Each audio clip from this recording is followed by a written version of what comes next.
আসসালামু আলাইকুম। তোমাদের সবাইকে হচ্ছে যে অ্যান্টোনিম ক্লাসে অনেক অনেক স্বাগতম। আশা করি তোমরা সবাই অনেক ভালো আছো, অনেক সুস্থ আছো। সো আগে একটু দেখে নিই যে আমাদের সাউন্ড ঠিক আছে কিনা, সব কিছু ঠিক আছে কিনা। সব ঠিকঠাক থাকলে আমরা হচ্ছে এখনই শুরু করে দিচ্ছি। হ্যাঁ, দাঁড়াও 1 মিনিট, আমরা একটু শেয়ার করে নেই। আমরা এখন থেকে তোমাদেরকে বলছি যে আমরা সব কিছু হচ্ছে খুব সুন্দর করেই করব, বুঝছো? আমার এই কয়েকদিন হচ্ছে তোমরা তো বুঝতেই পারো যে আচ্ছা 1 মিনিট। হ্যাঁ, ওকে,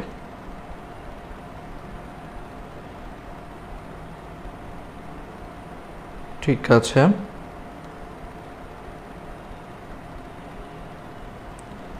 ঠিক আছে, ওকে। তো আই হোপ তোমরা হচ্ছে যে অনেক ভালো আছো, অনেক সুস্থ আছো। সো তোমাদের সব কিছু অনেক স্মুথলি যাচ্ছে, অনেক সুন্দর করে হচ্ছে যাচ্ছে। ঠিক আছে। তো যে জিনিসটা আমি সবসময় বলতে চাচ্ছিলাম তোমাদের সবার সাথে, বা যে জিনিসটা আমি শেয়ার করতে চাচ্ছিলাম, তো তোমরা অলরেডি দেখছো মনে হয় একটা রুটিন করে ফেলছো। কালকে থেকে হচ্ছে আমাদের ডাবল ক্লাস শুরু হবে। তোমাদের জাদিদ ভাই হচ্ছে রুটিনটা করছে, আমি ওকে করতে বলছি, ও করে ফেলছে। তো হোপফুলি আগামীকাল থেকে হচ্ছে আমরা সব কিছু শুরু করব। আর এখন থেকে ইনশাল্লাহ হচ্ছে আমরা অনেক সুন্দর করে হচ্ছে টাইম মেনটেন করব। কারণ এতদিন আসলে একটু একটা প্রবলেম ছিল, আমার ইন্টার্নি ছিল, সত্যি কথা তোমরা জানো। তোমরা যারা অনেক আগে থেকে পড়তেছো, এইচএসসির আগে থেকে, ওই সময় ইন্টার্নি ছিল। ইন্টার্নি সব কিছু সামলিয়ে, হাসপাতাল সামলিয়ে, তোমরা তো বুঝোই আসলে অনেক বেশি। তখন একটু আসলেই ঝামেলা হইতো। হাসপাতালে আসলে ইমার্জেন্সি ডিউটি পড়ে যাইতো। হসপিটাল এমন একটা জায়গা যে আসলে ইমার্জেন্সি ডিউটি পড়লে মানাও করা যায় না, রোগীদের স্বার্থের কথাও দেখতে হয়, তাই না? তো সব মিলে একটু ঝামেলা ছিল। তো আমার আল্লাহ রহমতে হচ্ছে এই যে 10-12 দিন আগে, বেশি দিন হয় নাই, অক্টোবরের 15, 17, 18, 19 তারিখের দিকে আমার হচ্ছে ইন্টার্নিটা শেষ হয়েছে আর কি। মানে অফিসিয়ালি শেষ হয়েছে, এরপর আরো 2-4-5 দিন দৌড়াদৌড়ি করা লাগছে কাগজপত্রের জন্য। তো সব মিলে হচ্ছে আমি অক্টোবরের শেষ পর্যন্ত এই কাগজপত্র দৌড়াদৌড়ি নিয়ে ব্যস্ত ছিলাম। এরপর তো বাসা চেঞ্জ করে ফেলছি। বাসা চেঞ্জ তো বুঝোই, একটা বিশাল ঝামেলা, একটা বাসা চেঞ্জ করা খুবই ঝামেলা। তো এটা নিয়ে আরো 5-6 দিন খুব প্রেসারে ছিলাম। এখন একটু একটু করে সবকিছু গুছায় নিচ্ছি। আগামীকাল হয়তো তোমাদের ক্লাসের পরে স্টুডিওতে আরো লাইট অ্যাড করব, ঠিক আছে? মানে যে লাইট অ্যাড করবো সে গ্রামে চলে গেছে, আগামীকাল হয়তো আসবে আর কি। তোমাদের ক্লাসের পরে কালকে একটা ক্লাস আছে, কিন্তু এরপর আমরা কিন্তু লাইট অ্যাড করে দেখবা যে আগামীকাল ইনশাল্লাহ তোমাদের জাদিদ যে ক্লাস নিবে, সন্ধ্যায় যে জাদিদ ভাইয়া যে একটা জিকে ক্লাস নিবে, দেখবা যে ওই ক্লাসে অনেক সুন্দর লাইট পাচ্ছ, অনেক সুন্দর আর একটু গুছানো পাবা, ঠিক আছে? ওকে। তো সাউন্ড ঠিক আছে কিনা, সবকিছু হচ্ছে আমাকে ঠিক মতো জানাও। সবকিছু ঠিক মতো শুনতে পারছো কিনা আমাকে ঠিক মতো হচ্ছে তোমরা জানাও। আজকের ক্লাসটা বুঝছো, আমাদের পুরা মেডিকেল অ্যাডমিশন ব্যাচের সবচেয়ে শর্ট ক্লাস হতে যাচ্ছে আজকের ক্লাসটা। বিশ্বাস না হলে আজকের ক্লাসটা ঠিক 1 ঘন্টার মধ্যেই শেষ হয়ে যাবে।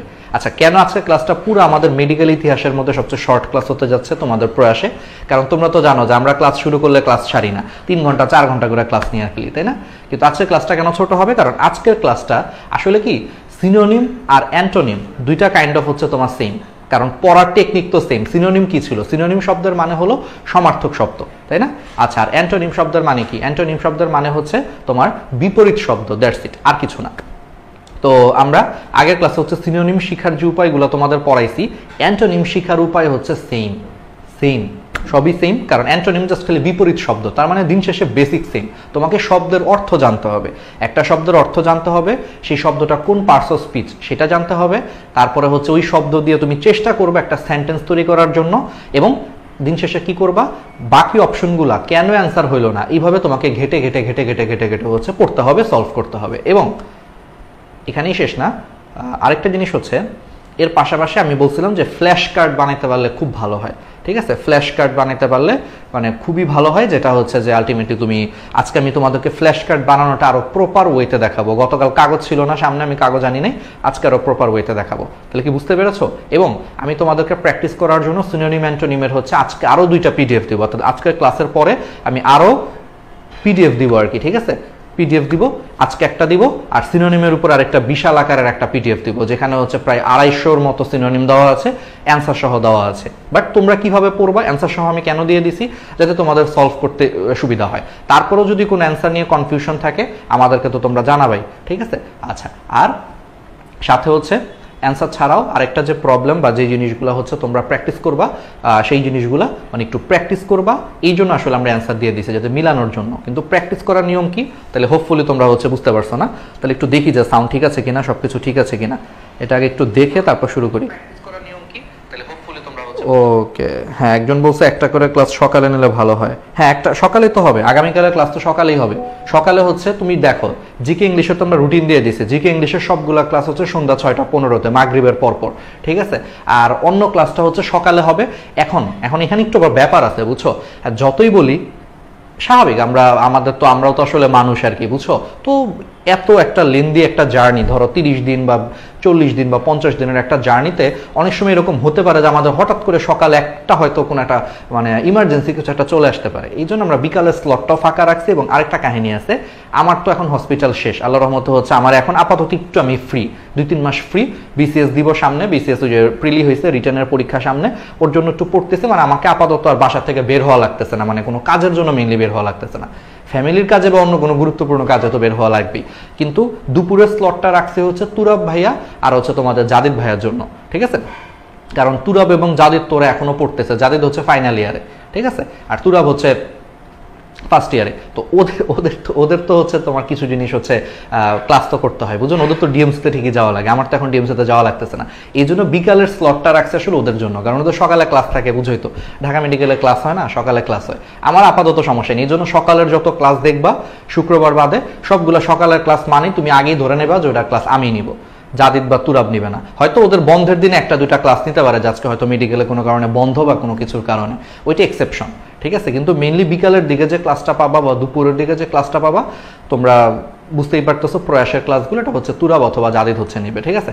আচ্ছা চলো তাহলে আমরা শুরু করি। সাউন্ড ঠিক আছে, সবকিছু ঠিক আছে, বিসমিল্লাহির রহমানির রহিম, স্টার্ট করি। সবাই চলে আসছে। আচ্ছা, তো আজকের ক্লাসে আমরা শিখবো হচ্ছে অ্যান্টোনিম পড়া, ঠিক আছে। আচ্ছা, তার আগে একটু 2টা কথা আমি তোমাদেরকে বলতে চাই, সেটা গত ক্লাসেও বলেছি, তারপর আজকে আরেকটু মনে করায় দেই। সিনোনিম শব্দের মানে তো তোমরা জানোই, নিশ্চয়ই জানো যে সিনোনিম শব্দের মানে কি, সমার্থক শব্দ, ঠিক আছে। সিনোনিম শব্দের মানে হলো সমার্থক শব্দ। ওই যে প্রত্যেকটা ভাষায় এমন কিছু শব্দ আছে যে শব্দগুলোর অর্থ হচ্ছে সিমিলার। তাহলে তুমি মনে রাখবা, এস্তে সিনোনিম, এস্তে হচ্ছে সিমিলার মানে কি, একই।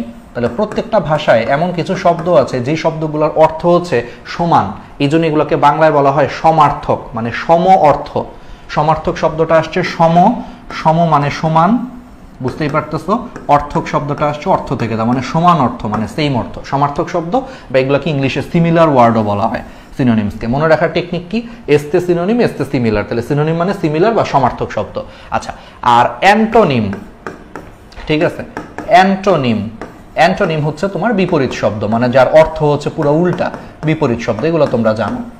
আচ্ছা ঠিক আছে, এখন একটা মজার জিনিস হচ্ছে অ্যান্টোনিম শব্দটা আসছে অ্যান্টি, একটু বলে দেই, ওই যে অ্যান্টোনিম শব্দের প্রথম অংশটা আসছে অ্যান্টি থেকে। অ্যান্টি শব্দের মানে হচ্ছে বিপরীত। অ্যান্টি কিন্তু একটা ইংলিশ শব্দ, হ্যাঁ। কোনো শব্দের আগে যদি তুমি অ্যান্টি কথাটা যুক্ত করে দাও, এটা সবসময় বিপরীত বোঝায়। যেমন একটা কথার কথা, ধরো তুমি কি বলে ফুটবল খেলায়, ঠিক আছে, ফুটবল খেলায় মনে করো তুমি ব্রাজিলের সাপোর্টার, তাহলে তুমি আর্জেন্টিনাকে 2 চোখে দেখতে পারো না, ঠিক আছে। তাহলে তুমি নিজেকে কি পরিচয় দিবা, যে আমি অ্যান্টি আর্জেন্টিনা। তাহলে আর্জেন্টিনার বিপরীত আর কি, আর্জেন্টিনা যেখানে আমি তার বিপরীতে। বা তুমি আর্জেন্টিনার সাপোর্টার, তুমি ব্রাজিলকে দেখতে পারো না, তাহলে তুমি অ্যান্টি ব্রাজিল, বুঝছো। তাহলে অ্যান্টি শব্দের মানে হচ্ছে বিপরীত, মানে তুমি এটাকে দেখতে পারো না 2 চোখে, মানে তুমি সবসময় থেকে বিপরীত, ওইটা যা তুমি ঠিক তার বিপরীত। অ্যান্টি শব্দের মানে বিপরীত, ঠিক আছে। এখান থেকে আসছে অ্যান্টোনিম, মানে বিপরীত শব্দ, মানে পুরো অর্থটাই হচ্ছে উল্টা, বিপরীত শব্দ হয়ে যাবে। আচ্ছা ঠিক আছে, তাহলে এই জিনিসগুলো যদি ঠিক থাকে, তাহলে এবার একটু খেয়াল করো যে সিনোনিম অ্যান্টোনিম পড়ার উপায় কি। আমি গতকালের ক্লাসে, প্রথম ক্লাসে কিন্তু সুন্দর করে বলছি যে সিনোনিম পড়ার উপায় কি। ঠিক সিনোনিম পড়ার যা উপায়, অ্যান্টোনিম পড়ার উপায় হচ্ছে ঠিক সেম, একেবারে হুবহু সেম, কোনো পার্থক্য নাই।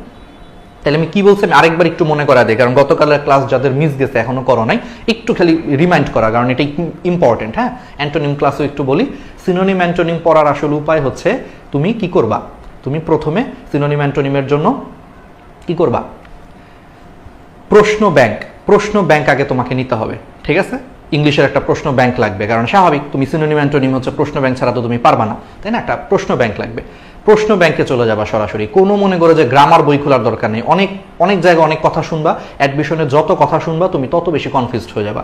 আমাদের উপরে আস্থা রাখো, ইনশাল্লাহ আমরা যেভাবে বলতেছি, আমি যেভাবে বলতেছি ঠিক সেভাবে পড়ো, একবারে সবকিছু দেখবা যে সুন্দর করে হয়ে যাবে। কারণ আমাদের এক্সপিরিয়েন্স, আমার নিজে হচ্ছে 7 বছর ধরে পড়াইতেছি, হ্যাঁ, মেডিকেল অ্যাডমিশন এই লাইনে, তো বুঝতেই পারতেছো। তো প্রথমে যেটা করবা, কোনো গ্রামার বই না, আমি কি বুঝাইতে পারছি, কোনো গ্রামার বই নিয়ে বসে বসে থাকার কোনো দরকার নাই। গ্রামার বইগুলো এখন অ্যাডমিশনের জন্য না, এটা সারা বছর যদি পড়তা আজকে থেকে ধরো আরো 2-3 বছর আগে, তাহলে একটা কথা ছিল।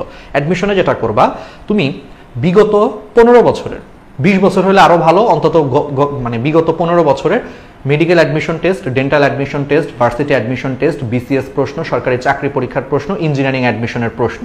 ইঞ্জিনিয়ারিংয়েও কিন্তু কিছু কিছু জায়গায় হচ্ছে ইংলিশ থেকে প্রশ্ন হয়, তোমরা জানো। এই প্রশ্নগুলার সিনোনিম অ্যান্টোনিম হচ্ছে সলভ করবা, ঠিক আছে? মুখস্থ করার দরকার নাই। মুখস্থ বলতে গ্রামার বই খুলা এ দিয়ে হচ্ছে এতগুলা শব্দ, ঠিক আছে, এ দিয়ে এতগুলা শব্দ, অ্যাবেট মানে কমানো, ঠিক আছে, অ্যাবেটর মানে হচ্ছে অপরাধে সাহায্য করা, এই মুখস্থ করে তুমি কোনোদিন মনে রাখতে পারবা না।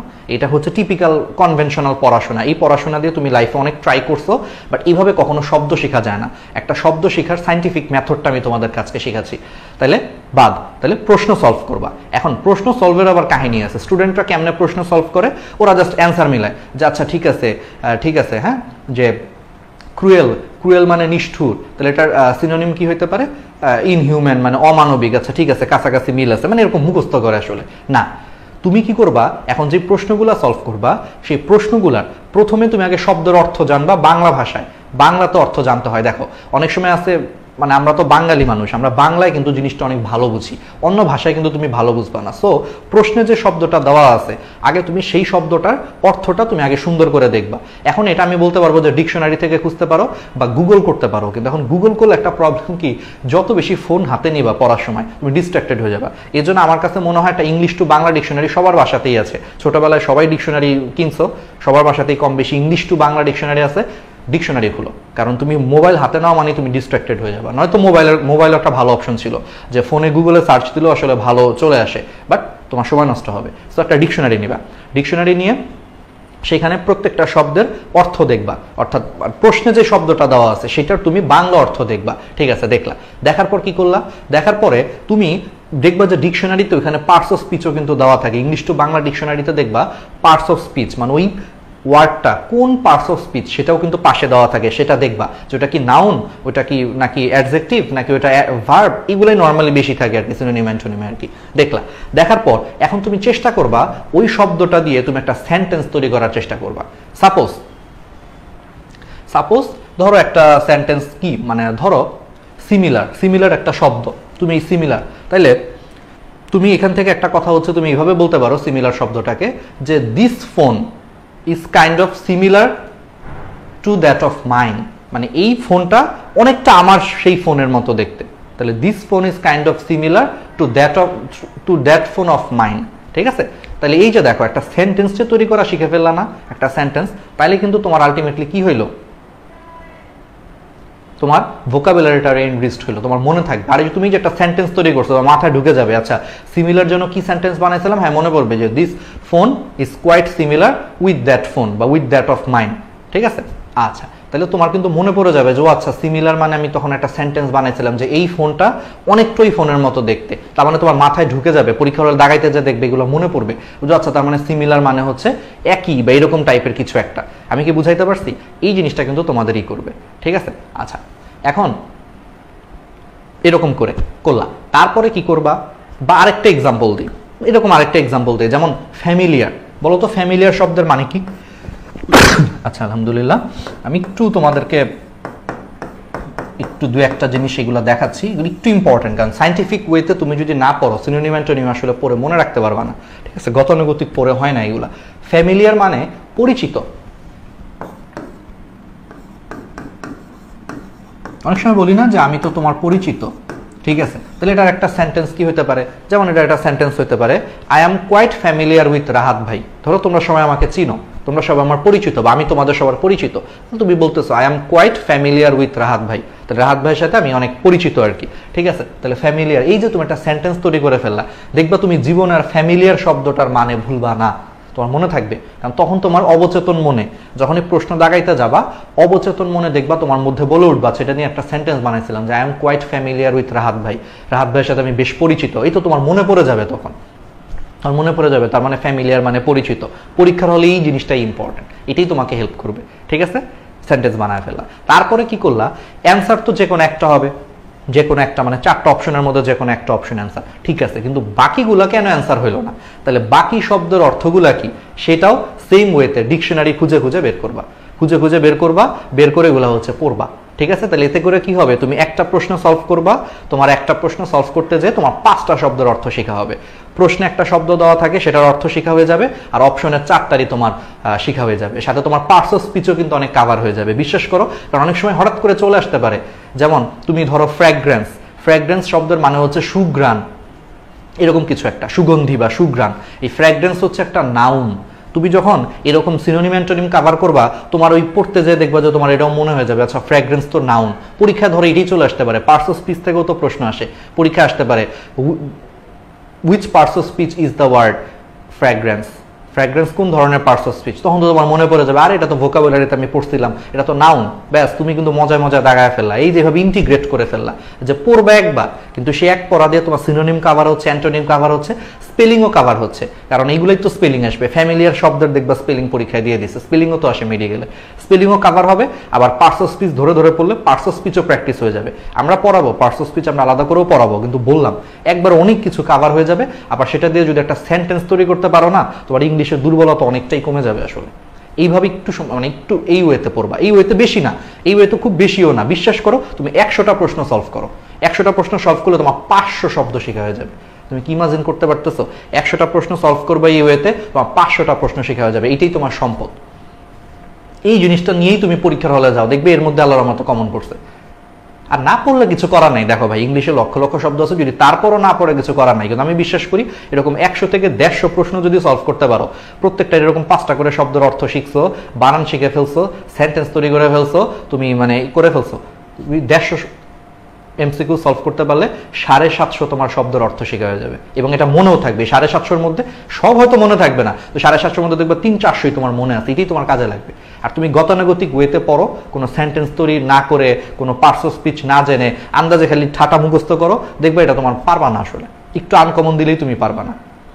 সিনোনিম অ্যান্টোনিম হচ্ছে এটা, প্র্যাকটিস করতে হয়, ঠিক আছে? তো কি বুঝাইতে পারছি? আচ্ছা, এরপর একটা নিয়ম কি, এগুলা করার পর আমি তোমাদেরকে গত ক্লাসে বলছিলাম ফ্ল্যাশ কার্ড বানানোর জন্য। ফ্ল্যাশ কার্ড, এই যে আজকে ফ্ল্যাশ কার্ড বানানোর একটা জিনিস আমি একটু দেখায় দিই একবার করে, তাহলে ইজি হবে। আচ্ছা, ফ্ল্যাশ কার্ডটা কিভাবে বানাবা? ধরো তোমার পড়া শেষ, তুমি প্রত্যেকদিন সলভ করছো, আর এই সিনোনিম অ্যান্টোনিম কিন্তু তুমি একদিনে আসলে কখনো শেষ করতে পারবা না, এটা ধাপে ধাপে প্রত্যেকদিন ধরো 10টা 20টা করে হচ্ছে প্রশ্ন সলভ করতে পারো। তুমি টার্গেট নাও যে আজকে তুমি 10টা প্রশ্নই সলভ করবা, সমস্যা কি? 30 মিনিট বসো, আজকে 10টা প্রশ্ন সলভ করো, বা আজকে 15টা প্রশ্ন সলভ করো, 30 মিনিট এটা করো, আর 30 মিনিট হচ্ছে ইংলিশের বাকি গ্রামারগুলো পড়ো। ইংলিশ প্রত্যেকদিন 1 ঘন্টা সময় দাও, আর যারা দুর্বল তাদেরকে তো বলছি ইংলিশ 1.5 থেকে 2 ঘন্টা সময় দাও প্রত্যেকদিন, এটা মাস্ট। কারণ এছাড়া তুমি কিন্তু ইংলিশ পারবা না, ইংলিশ অঙ্কের মতো এখানে বুঝার আছে। জিকে তুমি পারবা, দেখো জিকে কিন্তু মুখস্থ করা যাদের তোমাদেরকে ক্লাসে মুখস্থ করা দিবে, জিকে পেরে যাবা। বাংলাদেশে মুক্তিযুদ্ধের সময় কয়টা সেক্টরে ভাগ করা হয়েছে, বাংলাদেশ কবে স্বাধীন হয়েছে, কোন সেক্টরের সেক্টর কমান্ডার কে ছিল, এগুলো কম বেশি মুখস্থ করলে তুমি পারবা, কিন্তু আমার কথা বুঝছো, পারা যায়, এগুলো অত কঠিন না। কিন্তু ইংলিশ তুমি কিন্তু মুখস্থ করে পারবা না, কারণ ইংলিশ প্র্যাকটিস করতে হয়, ঠিক আছে? এই জন্য প্রত্যেকদিন কিন্তু ইংলিশে টাইম দিতে হবে। জিকে তুমি টাইম না দাও কোনো সমস্যা নাই, আমি বলতেছি আবার যাদের উল্টা কথা বলবে, যাই হোক, যে সাবজেক্ট পড়ে সেই সাবজেক্টে সে বড় করে দেখাবে, কিন্তু এটা কিন্তু ফ্যাক্ট। তোমরা নিজেরাই বলো, জিকে থেকে সবার কাছে কিন্তু ইংলিশ কঠিন লাগে, এটা আমি শিওর। এখানে তোমরা যারা আসো কেউই বলবা না ভাই আমার কাছে ইংলিশ সহজ, আমার কাছে জিকে কঠিন লাগে, এটা আমার কাছে মনে হয় না। হ্যাঁ, সহজ বলতে পারো ওই সেন্সে যারা ইংলিশের বেসিক ভালো, অনেকের আছে আবার ইংলিশের বেসিক খুব ভালো ছোটবেলা থেকে, ওদের জন্য হয়তো ইংলিশ অনেক ইজি, ঠিক আছে? কিন্তু ম্যাক্সিমাম এখানে বলবা যে ইংলিশটাই কঠিন, সো প্র্যাকটিস করতে হবে। আচ্ছা, এবার ধরো তোমার পড়া শেষ, প্রত্যেকদিন তুমি ধরো 15টা করে তুমি হচ্ছে কি সলভ করছো, 15টা করে মনে করো তুমি প্রশ্ন সলভ করছো। সেই 15টা প্রশ্ন সলভ করার কারণে বলো তো তোমার কয়টা শব্দের অর্থ শেখা হয়ে গেছে? 75টা শব্দের অর্থ শেখা হয়ে গেছে। এখন তুমি কি করবা, তুমি পড়ার পরে এরকম একটা নোট নিবে, এগুলোকে বলা হয় স্টিকি নোট। কি বলা হয়? Sticky note. স্টিকি নোট কেন? স্টিকি মানে আঠা, এটাও কিন্তু একটা সিনোনিম। দেখো স্টিকি, স্টিকি শব্দের মানে কি? আঠা, ঠিক আছে? ওকে, আঠা, স্টিকি মানে কিন্তু আঠা। তাহলে এগুলো কি করে? এগুলো দেয়ালে এগুলোকে স্টিক করে রাখা যায়, দেয়ালে আটকে রাখা যায়। যেমন এটাকে আমি যে কোনো জায়গায় ধরে, যে আমার হাতের মধ্যে এখানে একটা আঠা দেওয়া থাকে, দেখো এই যে আমার হাতের মধ্যে আটকে আছে, স্টিকি নোট বলে। এরকম স্টিকি নোট কি জানতে পারো তোমরা, কিনে এনে কি করবা, তোমার দেয়ালে টানানো লাগবে না, কিছুই করা লাগবে না। তুমি যেটা করবা, এরকম স্টিকি নোটটা একটা পেজ নিবা, একটা পেজ নিয়ে ধরো তুমি এখানে লিখলা ফ্র্যাগ্রেন্স, আমি তোমাদেরকে দেখে দেখাচ্ছি, হ্যাঁ ফ্র্যাগ্রেন্স, আমি লেখার নিয়মটা দেখা দিচ্ছি, লিখেই দেখাই। ধরো তুমি এই পাশে লেখলা হচ্ছে এই ফ্র্যাগ্রেন্স, এই শব্দটা লিখলা, হ্যাঁ দেখো ফ্র্যাগ্রেন্স। আর এগুলো লাইব্রেরিতেই কিনতে পাবা, একবারে সস্তায়, খুব বেশি দাম না। আর যদি এটাও না কিনতে চাও, কাগজ কেটেও তুমি চাইলে বানাইতে পারো। কাগজ কেটে ওই যে কেচি দিয়ে কাগজ কেটে কেটে এরকম শেপে বানাইতে পারবা। ফ্র্যাগ্রেন্স লিখলা, এই পাশে এই পাশে লিখলা ফ্র্যাগ্রেন্স, খুলে ফেলো। খুলে ফেলে দেখো এই পাশে আরেক পাশটা খালি আছে না, ফ্র্যাগ্রেন্সের ধরো একটা সিনোনিম হচ্ছে অ্যারোমা, ঠিক আছে? অ্যারোমা হচ্ছে ফ্র্যাগ্রেন্সের একটা সিনোনিম। তাহলে তুমি অন্য পাশে লিখবা হচ্ছে অ্যারোমা, অ্যারোমা লিখলা, ঠিক আছে? তাহলে ফ্র্যাগ্রেন্স, এই পাশে লিখলা অ্যারোমা, ঠিক আছে? আর তুমি সাথে চাইলে পড়ার সময় তুমি সাথে চাইলে এটা নাউনও লিখে দিতে পারো, যে ফ্র্যাগ্রেন্স হচ্ছে একটা নাউন, লিখে দিতে পারো। এরকম করে তুমি প্রত্যেকদিন হচ্ছে স্টিকি নোট বানাবা, হ্যাঁ এরকম বানাবা। সিনোনিমের জন্য বানাবা আলাদা করে, অ্যান্টোনিমের জন্য আলাদা করে বানাবা। বানায় দুইটা আলাদা করে রেখে দিবা, যে কোনটা সিনোনিমের জন্য কোনটা অ্যান্টোনিমের জন্য আলাদা করে রেখে দিবা। এরপরে তুমি কি করবা, এটা বানাইতে ধরো তোমার, এবং মিনওয়াইল তুমি তো প্রত্যেকদিন প্র্যাকটিস করতেছো, তো প্রত্যেকদিন প্র্যাকটিস করতে করতে তোমার ধরো হচ্ছে 20টা বা 30টা হচ্ছে তোমার, মনে করো যে ধরো কথা তুমি 100টা প্রশ্নই সলভ করছো, এর বেশি তুমি পারো নাই, কুলায় উঠতে পারো নাই, 100 থেকে 150টা সলভ করছো, সিনোনিম 150টা সলভ করছো, অ্যান্টোনিম 150টা সলভ করছো। তার মানে তুমি বুঝতেছো তোমার 1500 শব্দ শেখা হয়ে গেছে। কারণ প্রত্যেক 150 মানে কিন্তু 5টা করে শব্দ। আমার এই মেথডে যদি শিখো, প্রত্যেকটা প্রশ্ন প্র্যাকটিস করা মানে 5টা করে কিন্তু সিনোনিম শিখে ফেলা, 5টা করে অ্যান্টোনিম শিখে ফেলা, এটাই লাগে, আর কিছু লাগে না। আর বিগত বছরের প্রশ্নগুলোই সলভ করবে, এইগুলোই বেশি ইম্পর্টেন্ট। ঘুরে ফিরে এই ধরনের জিনিসগুলোই পরীক্ষায় বেশি দেয়। সো কমনও পেয়ে যাবে ইনশাআল্লাহ, আল্লাহ যদি ভাগ্যে রাখো অবশ্যই কমনও পেয়ে যাবে। তো এটা লেখলা, লেখার পর এরকম বানাবা, বানানোর পরে তুমি আস্তে আস্তে রিভিশন দিবা। কারণ মেডিকেল অ্যাডমিশন পরীক্ষা, আজকে কিন্তু একটা নিউজ শুনছো মনে হয়, আজকে এই স্বাস্থ্য অধিদপ্তরের হচ্ছে তোমার স্বাস্থ্য শিক্ষা অধিদপ্তরের হচ্ছে অতিরিক্ত মহাপরিচালক স্যার হচ্ছে মানে মেডি ভয়েস একটা অনলাইন হচ্ছে তোমার নিউজ পোর্টাল আর কি, ওদেরকে জানাইছে আর কি, জানাইছেন স্যার হচ্ছে জানাইছেন যে তাদের প্ল্যান হচ্ছে গতবারের তুলনায় 1 মাস এগিয়ে নিয়ে আসা। সো গতবার উনি নিজেই বলছে গতবার হচ্ছে মার্চের প্রথম সপ্তাহে হয়েছে, সো এবার তারা চেষ্টা করতেছে এটাকে ফেব্রুয়ারির মধ্যে আনার জন্য, কমপক্ষে হচ্ছে 1 মাস এগিয়ে নিয়ে আসার জন্য। তার মানে এখানে কিন্তু একটা ব্যাপার আছে, উনি কিন্তু কথাটা বলছে কি কমপক্ষে, ঠিক আছে, কমপক্ষে 1 মাস এগিয়ে নিয়ে আসা, তার মানে কি ফেব্রুয়ারির কথাটা কিন্তু বলছে। আর হাইস্ট হইলে হয়তো আরেকটু আগায় দিতে পারে জানুয়ারিতে, কিন্তু আমার কাছে আজকে ওই নিউজটা একটু বেশি অথেন্টিক মনে হয়েছে, কারণ স্বাস্থ্য অধিদপ্তরের অতিরিক্ত মহাপরিচালক স্যার নিজে বলছে আসলে। সো এটা একটু মোটামুটি কর্তৃপক্ষই বলা যায় আসলে। সো উনি নিজেই বলছে তারা এরকম চেষ্টা করছে। সো তোমার হাতে দেখা যাবে যে একটু হয়তো টাইম থাকবে, হ্যাঁ তাহলে টাইম থাকলে তুমি কি করবা, এগুলো তো আমরা সব নভেম্বরের মধ্যে শেষ করে ফেলবো। তুমি ফ্ল্যাশ কার্ড বানাইছো, ফ্ল্যাশ কার্ড বানানোর পরে তুমি সাজায় রাখবে একটার পর একটা এরকম করে, মনে করো 150টা হচ্ছে সিনোনিমের জন্য, 150টা অ্যান্টোনিমের জন্য করলা। এরপরে তুমি কি করবা, র্যান্ডমলি রিভিশন দিবা। এরপরে দেখো তোমার রিভিশনটা অনেক ইজি হয়ে যাবে। কেমনি ইজি হয়ে যাবে, ধরো তুমি চোখ বন্ধ করছো, চোখ বন্ধ করে একটা সিনোনিম থেকে একটা পাতা তুলছো এবং উল্টাপাল্টা করবা, উল্টাপাল্টা করে রাখবা, প্রত্যেকদিন উল্টাপাল্টা করে রাখবা, সিরিয়াল রাখবা না, যাতে তুমি র্যান্ডমলি রিভিশন দিতে পারো। তুমি র্যান্ডমলি মনে করো আজকে মন চাচ্ছে না, তোমার পড়তে ইচ্ছা করতেছে না, অনেক প্রেশার লাগতেছে, মন চাইলো আচ্ছা একটু সিনোনিম অ্যান্টোনিমগুলো একটু দেখি, তো বের করলা একটা ফ্ল্যাশ কার্ড, বের করলা চোখ বন্ধ করে লটারির মতো, বের করে দেখলা তোমার এই পাশে আসছে অ্যারোমা আসছে, আমি কিন্তু ওই পাশটা এখনো দেখি নাই। তাহলে আমি কি করব, আমি তো জানি যে এটা সিনোনিমের হচ্ছে তোমার ফ্ল্যাশ কার্ড, তো আমি তো বুঝতেছি তাহলে অ্যারোমা শব্দের সিনোনিম জানতে চাইছে। আমি তখন চিন্তা করবো, এই যে আমাদের ব্রেনকে তখন খাটাবো, এই অ্যারোমা শব্দের সিনোনিম যেন কি ছিল, এই তো ফ্র্যাগ্রেন্স ছিল, মনে পড়ছে ফ্র্যাগ্রেন্স। তারপরে আমি উল্টায় মিলায় দেখবো যে হ্যাঁ ঠিক আছে। আর যদি নাও মনে থাকে তাও উল্টায় দেখবো, তাহলে এই যে হবে, এই যে তোমার ব্রেন কষ্ট করে যে রিভিশন দিচ্ছে গতানুগতিক ওয়েতে না পড়ে, এই যেভাবে যে ফ্ল্যাশ কার্ড দিয়ে তুমি পড়তেছো, এটা অনেক বেশি লং টার্ম তোমার ব্রেনের মধ্যে থেকে যায়। এবং এই সিস্টেমটা মেডিকেল স্টুডেন্টরা অনেক বেশি ফলো করে, এটা ইউরোপে আমেরিকা স্টুডেন্টরা আরও বেশি ফলো করে, ইউএসএ মেলি, হ্যাঁ ইউনাইটেড স্টেটস মানে ইউএসএতে তুমি যদি ডাক্তার হয়ে যদি পরীক্ষা দিতে যাও, ডাক্তারি পাশের একটা পরীক্ষা আছে, ওই পরীক্ষাতে দেখবে যে এরকম ফ্ল্যাশ কার্ডের জন্য অ্যাপ পাওয়া যায়, আইফোনে হচ্ছে অ্যাপ পাওয়া যায়, বুঝছো কত যে সিস্টেম, এগুলো তো আমি তোমার ম্যানুয়ালি শেখাচ্ছি। ওর এখানে একটা অ্যাপ পাওয়া যায় ফ্ল্যাশ কার্ডের, ওইগুলো কিনতে হয়, কিনে ওইগুলো দিয়ে অনেকে প্র্যাকটিস করে। আমি নিজেও কিনছিলাম আর কি 2 বছর আগে যখন পরীক্ষা দিয়েছিলাম, বুঝছো। তো এই হচ্ছে অবস্থা। তাহলে তুমি চিন্তা করো যে এই জিনিসটা অনেক ইফেক্টিভ, এই জন্য মেডিকেলের স্টুডেন্টরা এটা ইউজ করে। সো তুমি যে জায়গায় যেতে চাচ্ছ সেই জায়গার স্টুডেন্টরা 3-4 বছর পরে যা ইউজ করবে, তুমি যদি এখন এটা ইউজ করো তোমার জন্য এটা বেটার। তখন তুমি ওদেরকে বলতে পারবা, দেখছো আমি তো অ্যাডমিশনে এগুলো ইউজ করে আসছি, তোরা কি মান্ধাতার আমলের পোলাপাইন, কি সব এত পিছায় আসো, ফ্ল্যাশ কার্ড ইউজ করবি। তোমার বন্ধু বান্ধব দেখবা হা করে তখন বসে থাকবে, ফ্ল্যাশ কার্ড কি দেখবা জানেই না আসলে, ফার্স্ট ইয়ার সেকেন্ড ইয়ার অনেক মেডিকেল স্টুডেন্ট। যাই হোক, তো এটা হচ্ছে নিয়ম। তাহলে এইভাবে করতে পারবা না, একটু কষ্ট করতে হবে। দেখো যে যত এখন কষ্ট করবা সে তত শিখবা, কারণ ভোকাবুলারি এমন একটা জিনিস এটা শব্দের অর্থ শিখে, এটা তোমার আমি কেমনে শিখাবো তুমি নিজেই বলো। এটাকে আসলে কেউ কাউকে শিখাইতে পারে যদি নিজের থেকে যদি সে না শিখে। এখানে তো বুঝানোরও কিছু নাই যে ভাইয়া অ্যারোমা শব্দের সিনোনিম কেন ফ্র্যাগ্রেন্স হইলো, আপনি আমার এটা বুঝান। এটা আমি তোমার কি বলবো, এটা ভাই শব্দের অর্থ। আকাশ, আকাশ মানে যেমন আকাশ, অম্বর মানেও তো আকাশ, তাহলে অম্বর মানে ভাইয়া কেন আকাশ হইলো, এটা কেন সে অম্বর? আমি বলবো যে অম্বর শব্দটা অম্ব থেকে আসছে, অম্ব মানে আকাশ টাকাশ কিছু একটা বুঝাই দিলাম। তুমি বলবো যে অম্ব কেন আকাশ, এটা আসলে কোনো অ্যান্সার নাই। সো প্র্যাকটিস করতে হবে, ঠিক আছে? ওকে চলো তাহলে আমরা শুরু করি। হ্যাঁ তাহলে বুঝাইতে পারছি? ওকে চলো তাহলে আমরা আজকে একটু করি। তাহলে অ্যান্টোনিম, তাহলে অ্যান্টোনিম অফ দ্য ওয়ার্ড অ্যাডহিয়ার। অ্যাডহিয়ার মানে লেগে থাকা, লেগে থাকা, ঠিক আছে? কোনো কিছুর সাথে হচ্ছে আটকে থাকা বা লেগে থাকা হচ্ছে অ্যাডহিয়ার, ঠিক আছে? বলো তো অ্যাডহিয়ার কোন পার্টস অফ স্পিচ, বলতে পারবা? অ্যাডহিয়ার শব্দটা কোন পার্টস অফ স্পিচ, দেখি তোমরা বলতে পারো কিনা। দেখো অ্যাডহিয়ার শব্দের মানে হচ্ছে লেগে থাকা।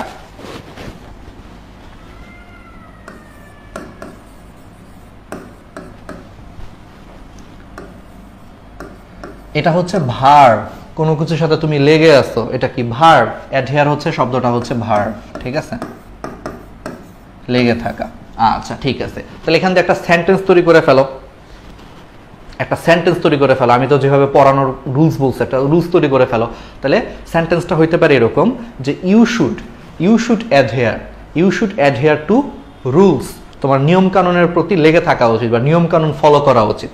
You should adhere to rules, অর্থাৎ নিয়ম কানুনের সাথে তোমার লেগে থাকা উচিত, মানে তোমার নিয়ম কানুন মেনে চলা উচিত, এটা আর কি বুঝাচ্ছে। You should adhere to rules, ঠিক আছে?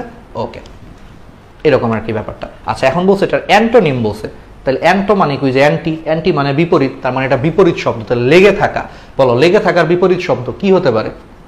পৃথক হয়ে যাওয়া, বিচ্ছিন্ন হয়ে যাওয়া। তাহলে এবার আসো ক্লিনস, এটাও একটা ভার্ব। ক্লিনস শব্দটাও হচ্ছে একটা ভার্ব, এর মানে হচ্ছে কোনো কিছু পরিষ্কার করা, ক্লিন করা। এটা ভার্ব, কিন্তু পরিষ্কার করার সাথে কি লেগে থাকার কোনো বিপরীত শব্দ হইল না।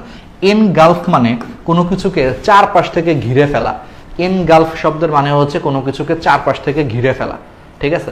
তো এটাও হইল না। কন্টেইন মানে কোনো কিছুকে ধারণ করা, এটাও ভার্ব। যেমন এগুলো সবই কিন্তু verb, engulf verb, cleanse verb, contain verb, এগুলো সবই ভার্ব। কন্টেইন মানে কোনো কিছুকে ধারণ করা, যেমন usually cytoplasm contains our nucleus, মানে সাইটোপ্লাজম সাধারণত আমাদের নিউক্লিয়াসকে ধারণ করে, তাই না? সাইটোপ্লাজম কি করে? কোষের সাইটোপ্লাজম হচ্ছে নিউক্লিয়াসকে ধারণ করে, তাহলে usually cytoplasm contains our nucleus. তাহলে দেখছো এটা কিন্তু এটা একটা সেন্টেন্স তৈরি করে ফেললাম। কন্টেইন এটা হচ্ছে ভার্ব।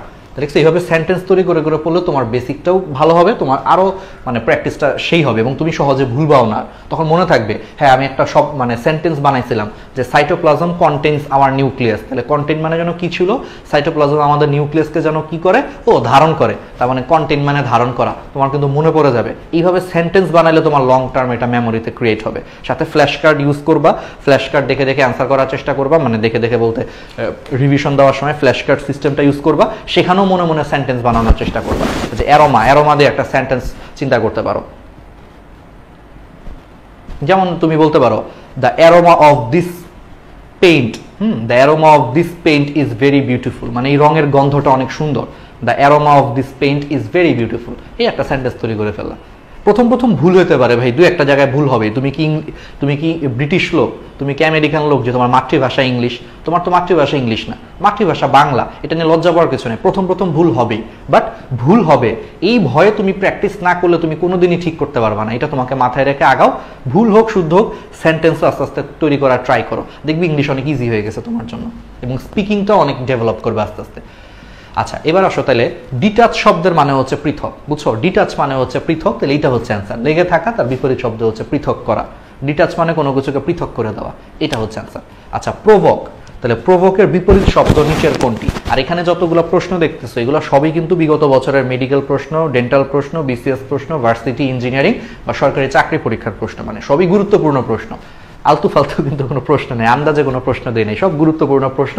শুধু পাশে খালি কিছু লেখি নেই, বেশি হিবিজিবি হয়ে যায় লেখি নেই আর কি। আচ্ছা প্রভোক, তাহলে প্রভোকের বিপরীত শব্দ হচ্ছে নিচের কোনটা? প্রভোক শব্দের মানে হচ্ছে কাউকে উত্তেজিত করে ফেলা। ওই যে এটা আমরা সবাই জানি, ওই যে তুমি আমাকে প্রভোক করতেছো কেন, why are you provoking me, মানে কাউকে উত্তেজিত করা, কাউকে মনে করো হচ্ছে কারো বিরুদ্ধে হচ্ছে লাগায়া দেওয়া, লেলায়া দেওয়া, লাগায় দেওয়া বলি না আমরা, যে একজন আরেকজনের পিছনে লাগায় দিছে আর কি। কি করছে, যে কথা লাগায় দিছে যে তোর নামে তো এটা এটা এটা বলছে, তুমি তাকে প্রভোক করতেছো, বুঝছো? তাহলে প্রভোক মানে কারো পিছনে লাগিয়ে দেওয়া বা কাউকে লেলিয়ে দেওয়া কারো প্রতি, ঠিক আছে? তাহলে যেমন এটার একটা সেন্টেন্স হইতে পারে, why are you provoking me, ঠিক আছে? তাহলে বলো তো প্রভোক কোন পার্টস অফ স্পিচ হবে? দেখো, why are you provoking me, বলো তো এখান থেকে একটু গেস করো তো প্রভোকটা তাহলে কোন পার্টস অফ স্পিচ হবে?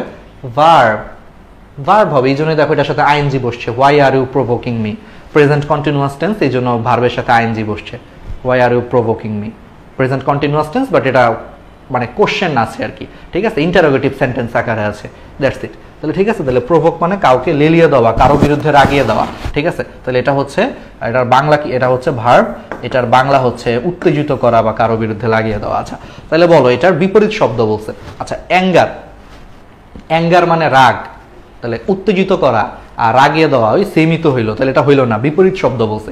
এনকারেজ মানে উৎসাহিত করা, এটাও কি হয়? আচ্ছা দেখি আমরা। এক্সপ্রেস মানে কোনো কিছুকে প্রকাশ করা, ঠিক আছে? যেমন you should express your opinion, তোমার মতবাদ প্রকাশ করা উচিত। You should always express your opinion, তোমার মতামতটা সবসময় প্রকাশ করা উচিত। তাহলে এক্সপ্রেস মানে প্রকাশ করা, এটাও হইলো না। কিন্তু সুদ, এই উচ্চারণটা হচ্ছে সুদ, যদি ভালোভাবে উচ্চারণ করতে চাও, সুদ মানে হচ্ছে কাউকে ঠান্ডা করা, সুদ। তাইলে এটা হচ্ছে অ্যাকচুয়ালি হইতে পারে যে তুমি কাউকে উত্তেজিত করে দিচ্ছ, আর আরেক মানে সুদ মানে হচ্ছে কাউকে ঠান্ডা করা। তাহলে এটা কিন্তু এখন বিপরীত শব্দ, এই জন্য প্রভোক শব্দটার বিপরীত শব্দ হচ্ছে সুদ, ঠান্ডা করা, কাউকে শান্ত করা। Okay, what is the antonym of the word indigenous? আচ্ছা, ইন্ডিজিনাস শব্দের মানে হয়েছে লোকাল বা এলাকার। মানে ধরো তুমি জন্ম থেকেই চট্টগ্রামে বড় হয়েছো, তাহলে you are an indigenous people of Chittagong, মানে তুমি চিটাগাংয়ের একজন স্থানীয় লোক। ইন্ডিজিনাস শব্দের ভালো বাংলা হচ্ছে আঞ্চলিক বা লোকাল বা স্থানীয় বলা যায়। তুমি জন্ম থেকেই চিটাগাংয়ে বড় হয়েছো, জন্ম বেড়ে ওঠা সবকিছু চিটাগাংয়ে, তাহলে you are an indigenous people of Chittagong, বা you are an indigenous person of Chittagong, ঠিক আছে? চিটাগাংয়ের একজন স্থানীয় লোক তুমি। আচ্ছা ঠিক আছে, তাহলে ইন্ডিজিনিয়াস শব্দের মানে হচ্ছে স্থানীয়। বলো তো এটা কোন পার্টস অফ স্পিচ বলো তো? তাহলে এটার মানে হচ্ছে স্থানীয়। এখন আমারে বলো এটা কোন পার্টস অফ স্পিচ? এটা হচ্ছে অ্যাকচুয়ালি অ্যাডজেক্টিভ।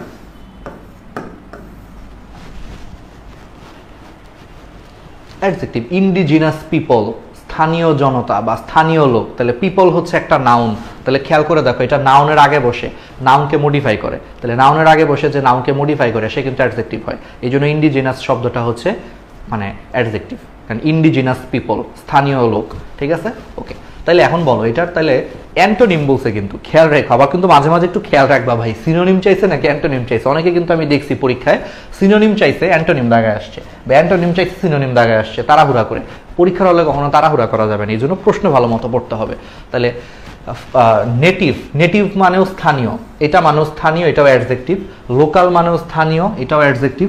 অর্ডিনারি মানে হচ্ছে সাধারণ, অর্ডিনারি পিপল, যেমন I am an ordinary person, আমি একজন সাধারণ মানুষ, তাহলে অর্ডিনারি সাধারণ, তাহলে এগুলো একটাও হবে না। কিন্তু ফরেইন, ফরেইন আসলে না, এটা অ্যাকচুয়ালি হওয়া উচিত ফরেইনার, ফরেনার, ফরেইন না, ফরেনার হওয়া উচিত, ফরেনার। এই ফরেনার কিন্তু হচ্ছে ঠিক আছে, যে ইন্ডিজেনাস মানে স্থানীয় মানে স্থানীয় বা এলাকার লোক, আর ফরেনার মানে বিদেশি, তাহলে দেশি বিদেশি বিপরীত শব্দ, এই জন্য এটা তাহলে অ্যাকচুয়াল হচ্ছে তোমার মানে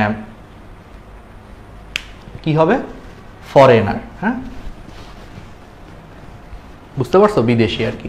ওকে, তাহলে এবার আসো অ্যান্টোনিম অফ ডগমা। আচ্ছা, ডগমা শব্দের মানে হচ্ছে কোনো কিছু সম্পর্কে মতবাদ দেওয়া। ওই যে তোমরা বায়োলজিতে পড়ছো সেন্ট্রাল ডগমা অফ লাইফ, জীববিজ্ঞানের কেন্দ্রীয় প্রত্যয়। আচ্ছা, ডগমা শব্দের আরেকটা জিনিস হচ্ছে এটা মতবাদ। আসলে ডগমা শব্দের মানে হচ্ছে মতবাদ। ওই যে বায়োলজিতে তোমরা পড়ছো না 1 নম্বর চ্যাপ্টারে, কোষ ও কোষের গঠনের লাস্টের দিকে দেখবা central dogma of life.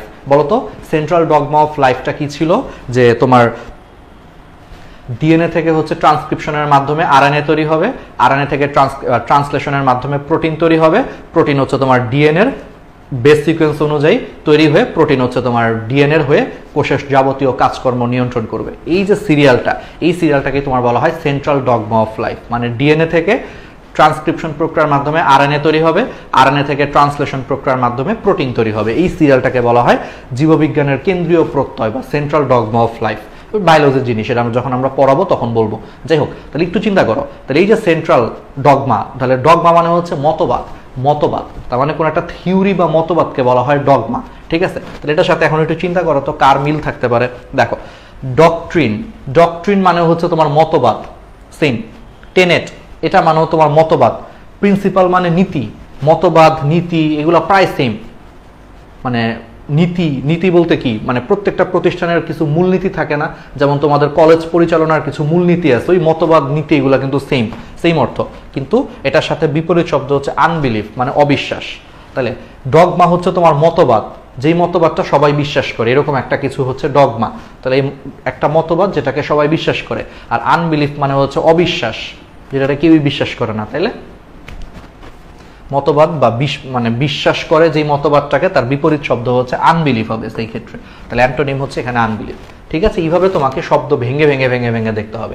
What is the antonym of honorary? আমি জানি এই শব্দটা একটু ইন্টারেস্টিং, হ্যাঁ? এটা যখনই তুমি সলভ করতে যাবা তোমার কাছে অনেক সময় মনে হবে অনারারি, অনারারি মনে হয় অনার থেকে আসছে, অনার করা, ভাই আমাকে একটু অনার করেন, সম্মানিত করেন, তাই না? অনার মানে কি, আমরা ছোটবেলায় পড়ছি আই এম অনারিং ইউ, আমি তোমাকে সম্মানিত করতেছি বা সম্মান দিচ্ছি।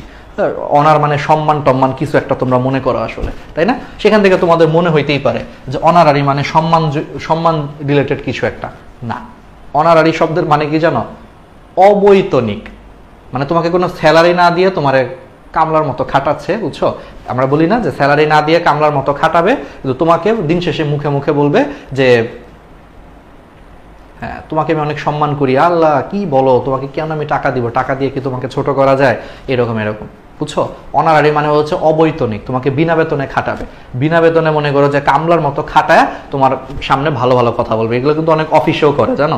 অনেক অফিসে করে, অনেক জায়গাতে অনারারি সিস্টেম আছে। মানে তারা তোমাকে বলবে কি, তোমাকে আমি কাজ শিখাচ্ছি, এটা বইলা তোমার দিয়ে গাধার মতো খাটাবে, সারাদিন কামলার মতো খাটাবে, একটা টাকাও দিবে না। টাকা চাইতে যাবা, বলবো আরে তুমি তো কাজ শিখতেছো, তো করে তো তোমারই লাভ হচ্ছে, কাজ শিখতেছো, তোমাকে আমরা ওইভাবে দেখি, তোমাকে আমরা মানে কর্মচারী হিসেবে তো দেখি না, তোমার সম্মান তো আর উপরে, এসব হাবিজাবি বলে। এটারে বলা হয় অনারারি, মানে তোমাকে বাইরে দিয়ে সম্মান দিবে কিন্তু তোমার কোনো বেতন নাই। তার মানে অনারারির অ্যাকচুয়াল বাংলা হচ্ছে অবৈতনিক, অবৈতনিক। আমরা বন্ধুরা মাঝে মাঝে বলি না এরকম কথাবার্তা, যেখানে যায় লাভ নাই। তোমরা তো এখনো ছোট, আসলে কর্মজীবনে যাও নাই, আমরা তো যাই, বুঝছো? আমাদের বন্ধু বান্ধবী কথাটা অনেক ইউজ করে যে মামা ওইখানে যাইস না, এখানে কামলার মতো খাটাবে কিন্তু তোর বেতন দিবে না, বুঝছো? এটা আমাদের খুব কমন কথা আর কি, ঠিক আছে, ফ্রেন্ডদের মধ্যে। তাহলে অনারারি মানে হচ্ছে অবৈতনিক, কোনো বেতন ছাড়া। তাহলে বলো এটার সাথে তাহলে অ্যান্টোনিম কোনটা? আচ্ছা আগে একটু দেখি। লিটারারি মানে হচ্ছে, লিটারারি শব্দটা আসছে লিটারেচার থেকে, লিটারারি শব্দটা আসছে লিটারেচার থেকে।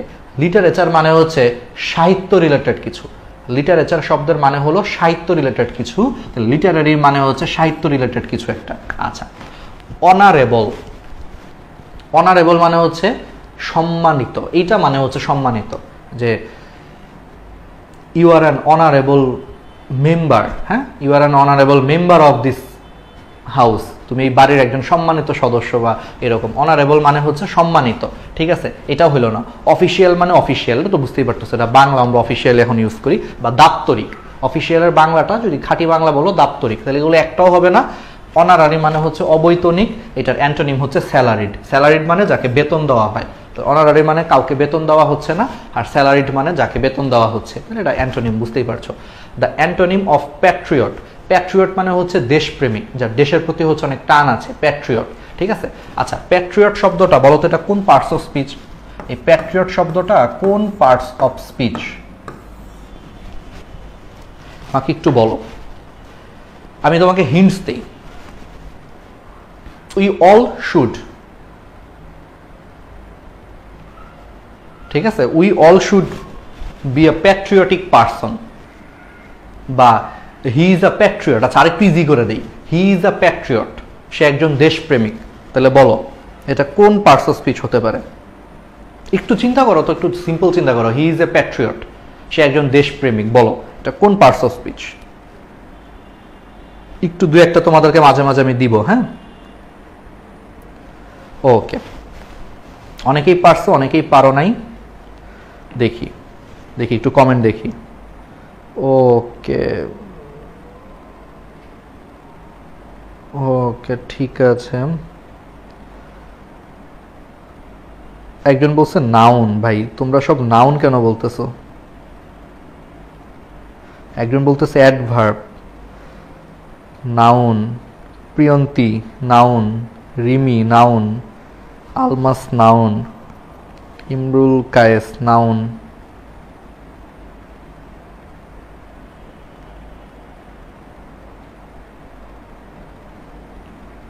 একজন বলছে কমন নাউন। বলো দেখি, আমি আরো শুনতে চাই। অন্যান্য পার্টস অফ স্পিচও বলো। একজন অ্যাডভার্বও বলে ফেলছো, কেউ একজন ই বলো, কেউ একজন অন্য কোনো ইও বলো।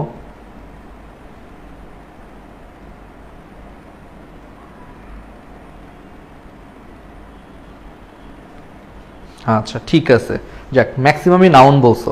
এক্স্যাক্টলি, হ্যাঁ। প্যাট্রিয়ট মানে হচ্ছে তোমার দেশপ্রেমিক। এটা দিয়ে আসলে এটা একটা নাউন অ্যাকচুয়ালি, বুঝছো? মানে পৃথিবীতে এটা এটা আসলে কোন ধরনের নাউন বলতে পারবা? এটা অ্যাকচুয়ালি কমন নাউন। পৃথিবীতে ধরো যত দেশপ্রেমিক মানুষ আছে সবাইকে একত্রে বা এক কথায় তুমি কি বলবা? প্যাট্রিয়ট বলবা। ওই যেমন বলছিলাম না, পৃথিবীতে যত নদী আছে সবগুলা নদীকে তুমি এক কথায় কি বলবা? রিভার বলবা। রিভার মানে নদী। তাহলে পৃথিবীর সকল নদীর সাধারণ বা কমন নাম হচ্ছে রিভার। ঠিক তেমনিভাবে পৃথিবীতে যত দেশপ্রেমিক মানুষ আছে সবারই সাধারণ নাম হচ্ছে প্যাট্রিয়ট। তাহলে এটা সাধারণ বা কমন নাউন। এক্স্যাক্টলি ঠিক আছে, নাউন। আচ্ছা, কিন্তু কিন্তু এই প্যাট্রিয়ট শব্দটা মাঝে মাঝে তোমার অ্যাডজেক্টিভ হিসেবে হচ্ছে বসতে পারে। ঠিক আছে, কিভাবে বসতে পারে দেখো। He is a patriotic person. তখন বলো তো এই প্যাট্রিয়ট শব্দটা কি হবে? তখন কিন্তু এই প্যাট্রিয়ট শব্দটা হচ্ছে অ্যাডজেক্টিভ হয়ে যাবে। He is a patriotic person. এই প্যাট্রিয়ট থেকে প্যাট্রিয়টিক একটা শব্দ আসছে। ঠিক আছে, বুঝতে পারছো? তাহলে প্যাট্রিয়ট শব্দটা হচ্ছে তোমার নাউন, নর্মালি নাউন, কিন্তু এটা কিন্তু অ্যাডজেক্টিভ হিসেবে ইউজ হয়। সো যখন এটা অ্যাডজেক্টিভ হিসেবে ইউজ হয় তখন এটা হয়ে যায় প্যাট্রিয়টিক, প্যাট্রিয়টিক পারসন। ঠিক আছে, এই জিনিসটাই বলার জন্য। ঠিক আছে, তাহলে দেখছো আমি এটা দেখতে যাচ্ছিলাম। আমি এক্সপেক্ট করছি কি জানো, আমি ইচ্ছা করে প্যাট্রিয়ট অ্যাডজেক্টিভ লিখে রাখছি না। আমি ইচ্ছা করে ভাবছিলাম তোমরা অ্যাডজেক্টিভ লিখবা, দেখলাম সবাই নাউন লিখছে। আমি এই জন্য একটু অবাক হয়ে গেছি।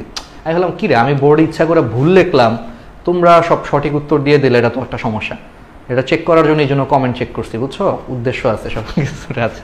তো তারপরে দেখলাম না, সবাই নাউনই লেখছে। এখন দেখে লেখছো নাকি আন্দাজে বলছো জানি না, ঠিক আছে অ্যান্সারটা অ্যাডজেক্টিভ। আমি যেটা লিখছি ইচ্ছা করে ভুল লিখছি। এটা হচ্ছে প্যাট্রিয়ট থেকে একটা শব্দ আসছে প্যাট্রিয়টিক। প্যাট্রিয়টিক শব্দটা হচ্ছে অ্যাডজেক্টিভ। ঠিক আছে, ওকে ঠিক আছে। তাহলে প্যাট্রিয়টটা কি? তাহলে প্যাট্রিয়টটা হচ্ছে নাউন। এইভাবে একটু তোমাদেরকে মাঝে মাঝে এইভাবে না পড়াইলে আসলে কি তোমরা হবা। সব যদি ধরো আমি সলভ করে দেই, আমি যদি নিজে নিজে বলে দেই, আমি যা বলবো তুমি তাই মেনে নিবা। এই জন্য তো একটু মাঝে মাঝে কি করতে হয়? চেক করতে হয়। চেক করার জন্যই করছিলাম। কিন্তু আমি হতাশ হয়েছি, তোমাদেরকে একটা ট্র্যাপে ফেলার চেষ্টা করছিলাম, বাট কেন জানি তোমরা ট্র্যাপে পড়ো নাই। ম্যাক্সিমাম আমি নাউনই অ্যান্সার দিছো, বুঝলাম না কেন দিলা এটা। আমি আরো ভাবতেছি, আরে এবার পাইছি, ভালো মতো পাইছি। ওদেরকে অ্যাডজেক্টিভ লিখে দিছি, দিয়ে ওদের কমেন্টগুলো চেক করবো, একটু মজা নিবো। অনেকদিন মানুষ ভুল করলে কিন্তু মজাই লাগে, বুঝছো? তুমি একটা জিনিস জানো, ধরো তোমার ফ্রেন্ড ওই জিনিসটা জানে না, তখন কিন্তু দেখবো অনেক মজা লাগে, একটা শান্তি ফিল হয়। আরে আমি কত কিছু জানি, ও জানে না। আমি ভাবছি যে আরে তোমরা তো ভুল টুল করবো, একটু দেখে একটু ভালোই লাগবে আর কি।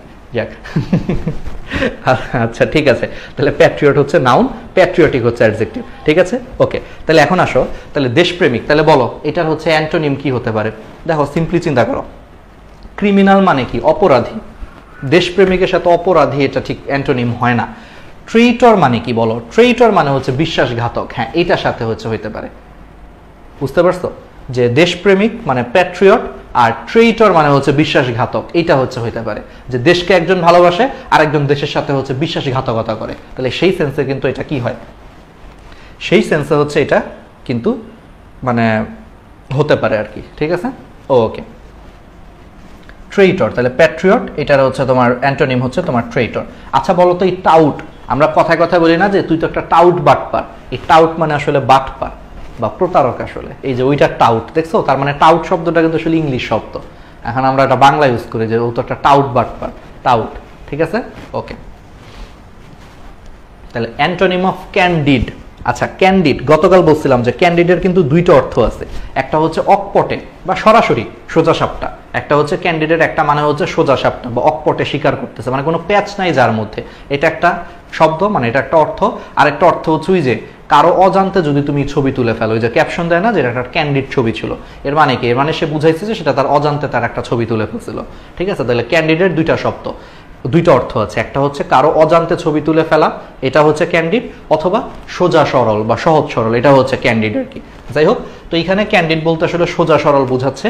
তাহলে বলো এটার হচ্ছে তোমার অ্যান্টোনিম কি হইতে পারে। দেখো, ইকুয়াল শব্দের মানে হচ্ছে সমান, বুঝতেই পারতেছো।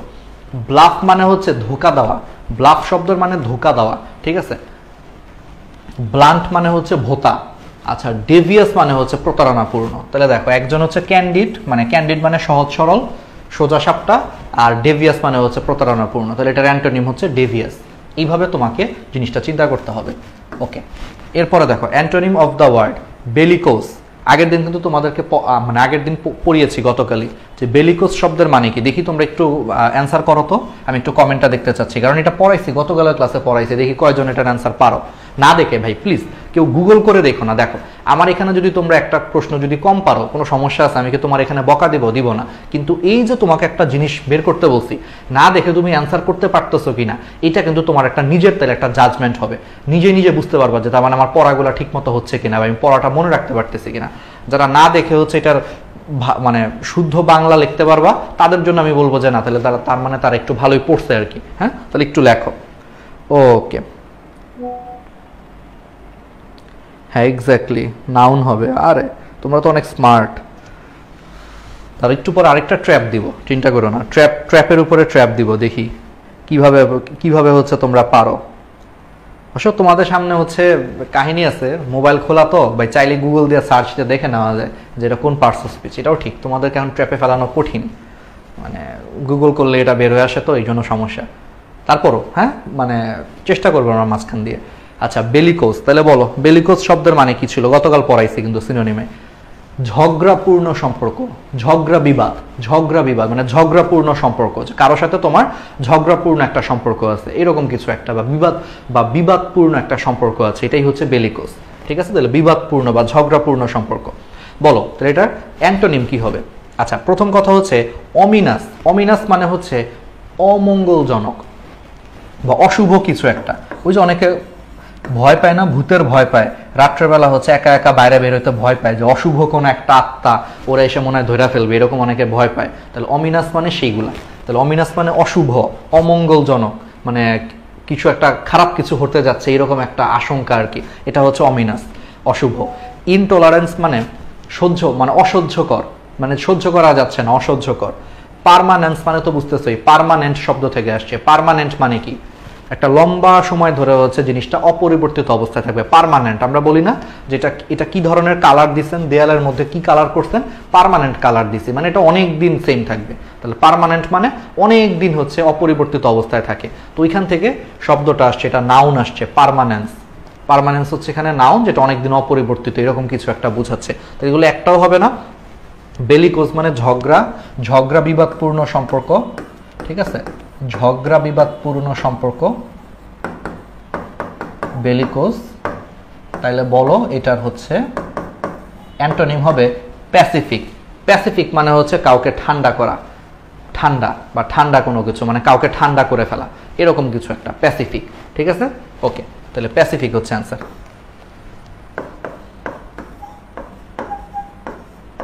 ঠান্ডা বা শান্ত, ঠিক আছে। তাহলে কোথায় ঝগড়া বিবাদ আর কোথায় হচ্ছে ঠান্ডা বা শান্ত আছে, তাহলে বিপরীত শব্দ আর কি। ঠিক আছে। আচ্ছা, what is the antonym of the word pale. Pale মানে হচ্ছে ফ্যাকাশে বা বিবর্ণ হয়ে যাওয়া, যে I think she is sick cause she is looking pale. তাহলে একটা সেন্টেন্স বানায় ফেললাম যে আমার কাছে মনে হয় সে অসুস্থ, কারণ তাকে বেশ ফ্যাকাশে দেখাচ্ছে বা বিবর্ণ দেখাচ্ছে। I think she is ill cause she is looking very pale. তাকে অনেক বেশ বিবর্ণ দেখাচ্ছে বা ফ্যাকাশে দেখাচ্ছে। আচ্ছা, তো পেল মানে ফ্যাকাশে বা বিবর্ণ, মানে রং নাই, মনে করো মনে কোনো রং নাই, হতাশ, বিবর্ণ, ফ্যাকাশে, মন খারাপ করে বসে আছে, এরকম কিছু একটা হচ্ছে পেল। তাহলে বলো তো এটার অ্যান্টোনিম কি হবে। আগে দেখো, রিল্যাক্স মানে কি। রিল্যাক্স মানে ঠান্ডা থাকা বা কুল থাকা, মানে ঠান্ডা, রিল্যাক্স, আরামে বসে থাকা। ক্লিন মানে পরিষ্কার করা, বুঝতেই পারতেছো। আচ্ছা বলো তো এই জিলাস মানে কি। আমি জানি এটার অর্থ, যদি এখানে লেখা আছে ঢেকে রাখি। বলো এই জিলাস মানে কি, বলতে পারবা এই জিলাস মানে কি। আমি জানি এই জিলাস যদি এখানে না লেখা থাকতো ম্যাক্সিমাম বলতো যে জেলাস মানে হচ্ছে ওই যে হিংসা করা, I am jealous of you. আমি শিওর তোমরা এটাই ভাবতা। না, তুমি ইংলিশে কিন্তু এই জিলাস এই শব্দটা দুইটা আছে, দুইটা শব্দ আছে, আমি একটু লিখে দিই। হ্যাঁ, একটা হচ্ছে যে দিয়ে বানান, যে দিয়ে, বাকি সব সেম, একটা যে দিয়ে আর একটা হচ্ছে জেড দিয়ে। ইংলিশে দুইটা আছে। যে দিয়ে যেটা, সেটা মানে হচ্ছে হিংসা করা বা হিংসা, ঠিক আছে, যে দিয়ে যেটা।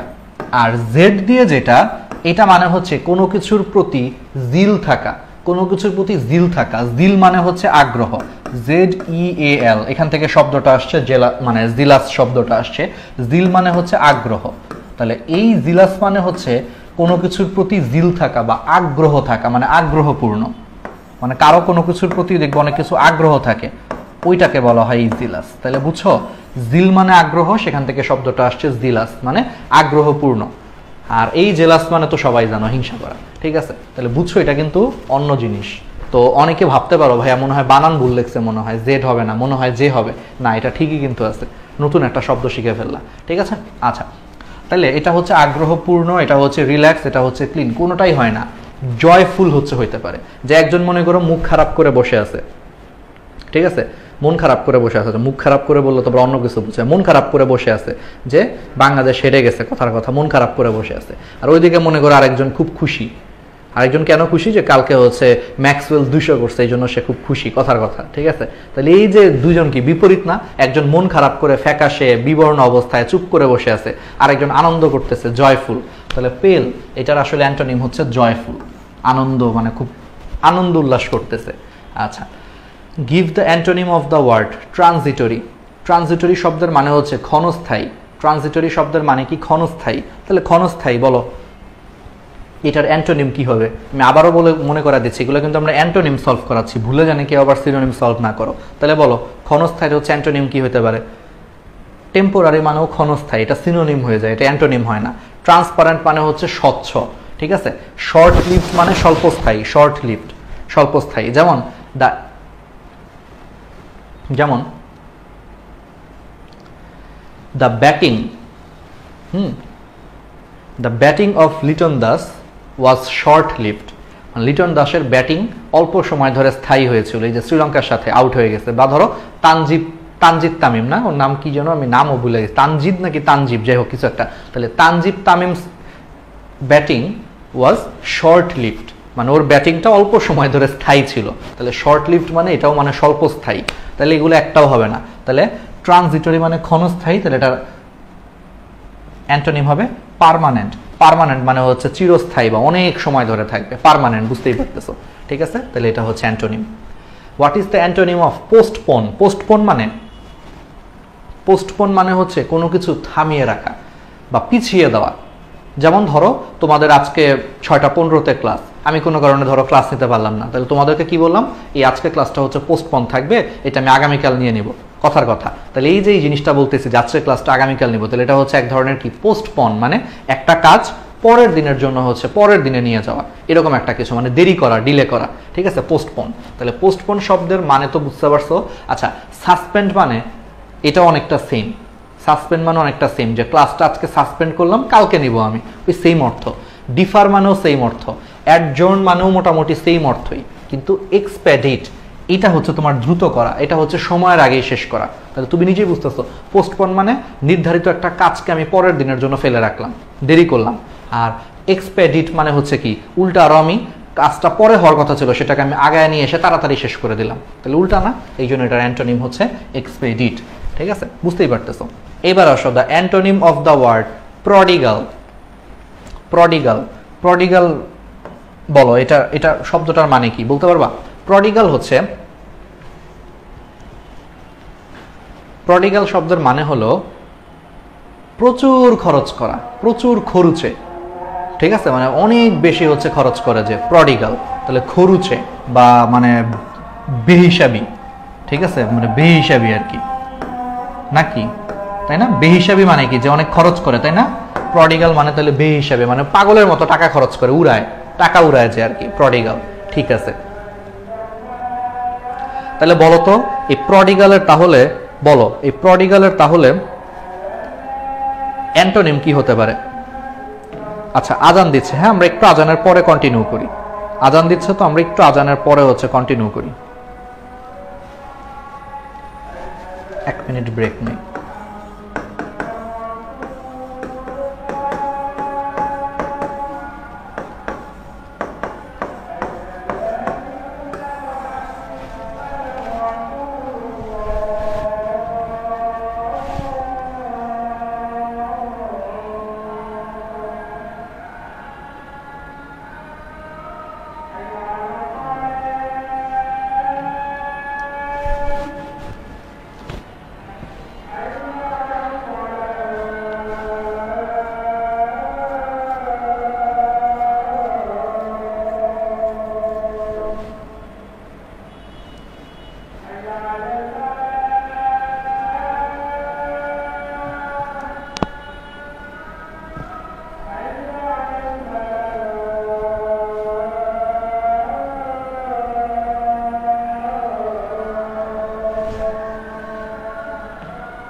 ওকে, তাহলে এখন আসো, ঠিক আছে? তাহলে আমরা প্রডিগাল, তাহলে প্রডিগাল মানে কি ছিল বলতো? তাহলে প্রডিগাল মানে হচ্ছে বেহিসাবি, পাগলের মতো খরচ করে, মানে টাকা উড়ায় যে, বুঝছো? আচ্ছা, তাহলে বলো এটার অ্যান্টোনিম কি হতে পারে? আগে বলে দিই, পিকুলিয়ার। পিকুলিয়ার শব্দের মানে হচ্ছে অদ্ভুত। পিকুলিয়ার শব্দের মানে কি? অদ্ভুত। হ্যাঁ, তো বেহিসাবির সাথে কি অদ্ভুত, এটা কি যায়? যায় না, তাহলে এটা হবে না। স্ট্রেঞ্জ মানেও অদ্ভুত, এটাও যায় না, আসলে বেহিসাবির সাথে স্ট্রেঞ্জ যায় না। অ্যামিটি শব্দের মানে এটা হচ্ছে নাউন, অ্যামিটি কিন্তু একটা নাউন, বুঝছো? এটা মানে হচ্ছে বন্ধুত্বপূর্ণ সম্পর্ক, বন্ধুত্বপূর্ণ সম্পর্ক, ঠিক আছে? অ্যামিটি। এটার অ্যাকচুয়াল অ্যান্টোনিম হচ্ছে থ্রিফটি, ঠিক আছে? থ্রিফটি মানে হচ্ছে মিতব্যয়ী, তাহলে একজন হচ্ছে বেহিসাবি, আরেকজন হচ্ছে মিতব্যয়ী, তাই না? তাহলে we all should be thrifty and always we should avoid being a prodigal person. তাহলে we all should be thrifty and we all should always avoid being a prodigal person.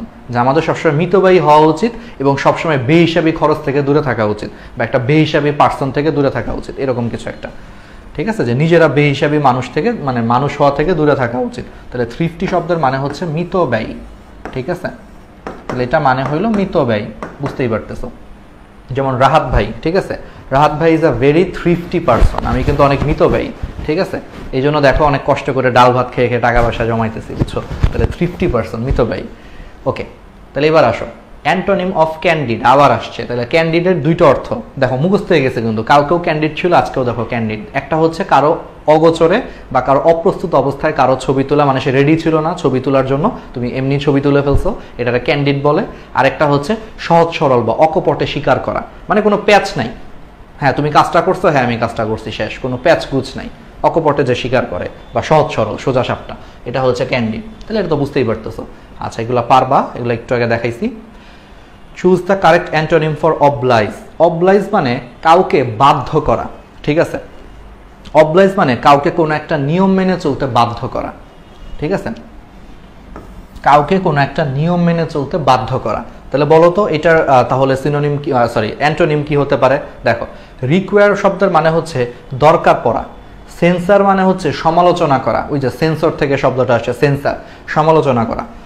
Bind মানে বাধা, আর বোদার মানে বিরক্ত করা। তাহলে দেখো, কাউকে বাধ্য করা মানে তোমাকে কাজটা করতে হবে, আর কাউকে বিরক্ত করা এটা কিন্তু আসলে একটু কাইন্ড অফ কি অ্যান্টোনিম হয়, বাকিগুলো একটাও হবে না। মানে কাউকে বাধ্য করতেছো তুমি নিয়ম কানুন মানতে, আর রিকোয়ার মানে প্রয়োজন হয়, সাথে কোনো সম্পর্কই নাই।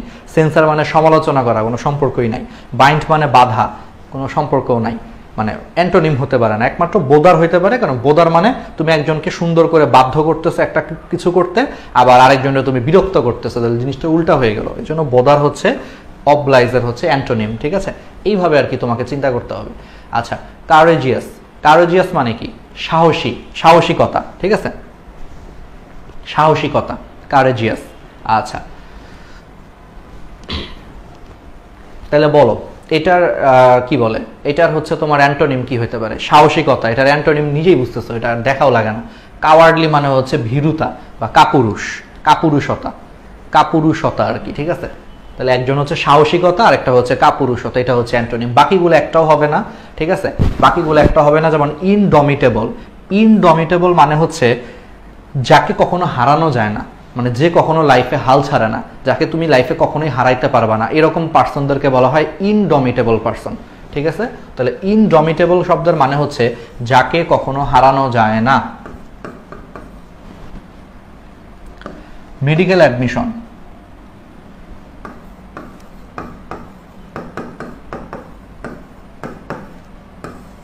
তাহলে মেডিকেল অ্যাডমিশনের জন্য এটা বাস্তব জীবনের শিক্ষা, তোমাদের সবাইকে ইনডমিটেবল পার্সন হওয়া দরকার, যাদেরকে কোনোভাবেই হচ্ছে হারানো যাবে না, কোনোভাবেই যাদেরকে হচ্ছে মনে করো যে আটকে রাখা যাবে না, এরকম একটা পার্সন হওয়া দরকার মেডিকেল অ্যাডমিশনের জন্য, ঠিক আছে? মানে তুমি যত বাধায় আসুক, যত কষ্টই হোক, আমি যেভাবে তোমাদেরকে পড়াবো বা পড়তে বলবো, জাস্ট সেভাবে আল্লাহর রহমতে পরিশ্রম করে যাও, দেখবে ইনশাল্লাহ হচ্ছে চান্স পেয়ে গেছো। বুঝতে পারছো? মেডিকেল অ্যাডমিশনের জন্য ঠিক এইভাবে তোমাদেরকে ফোকাস থাকতে হবে।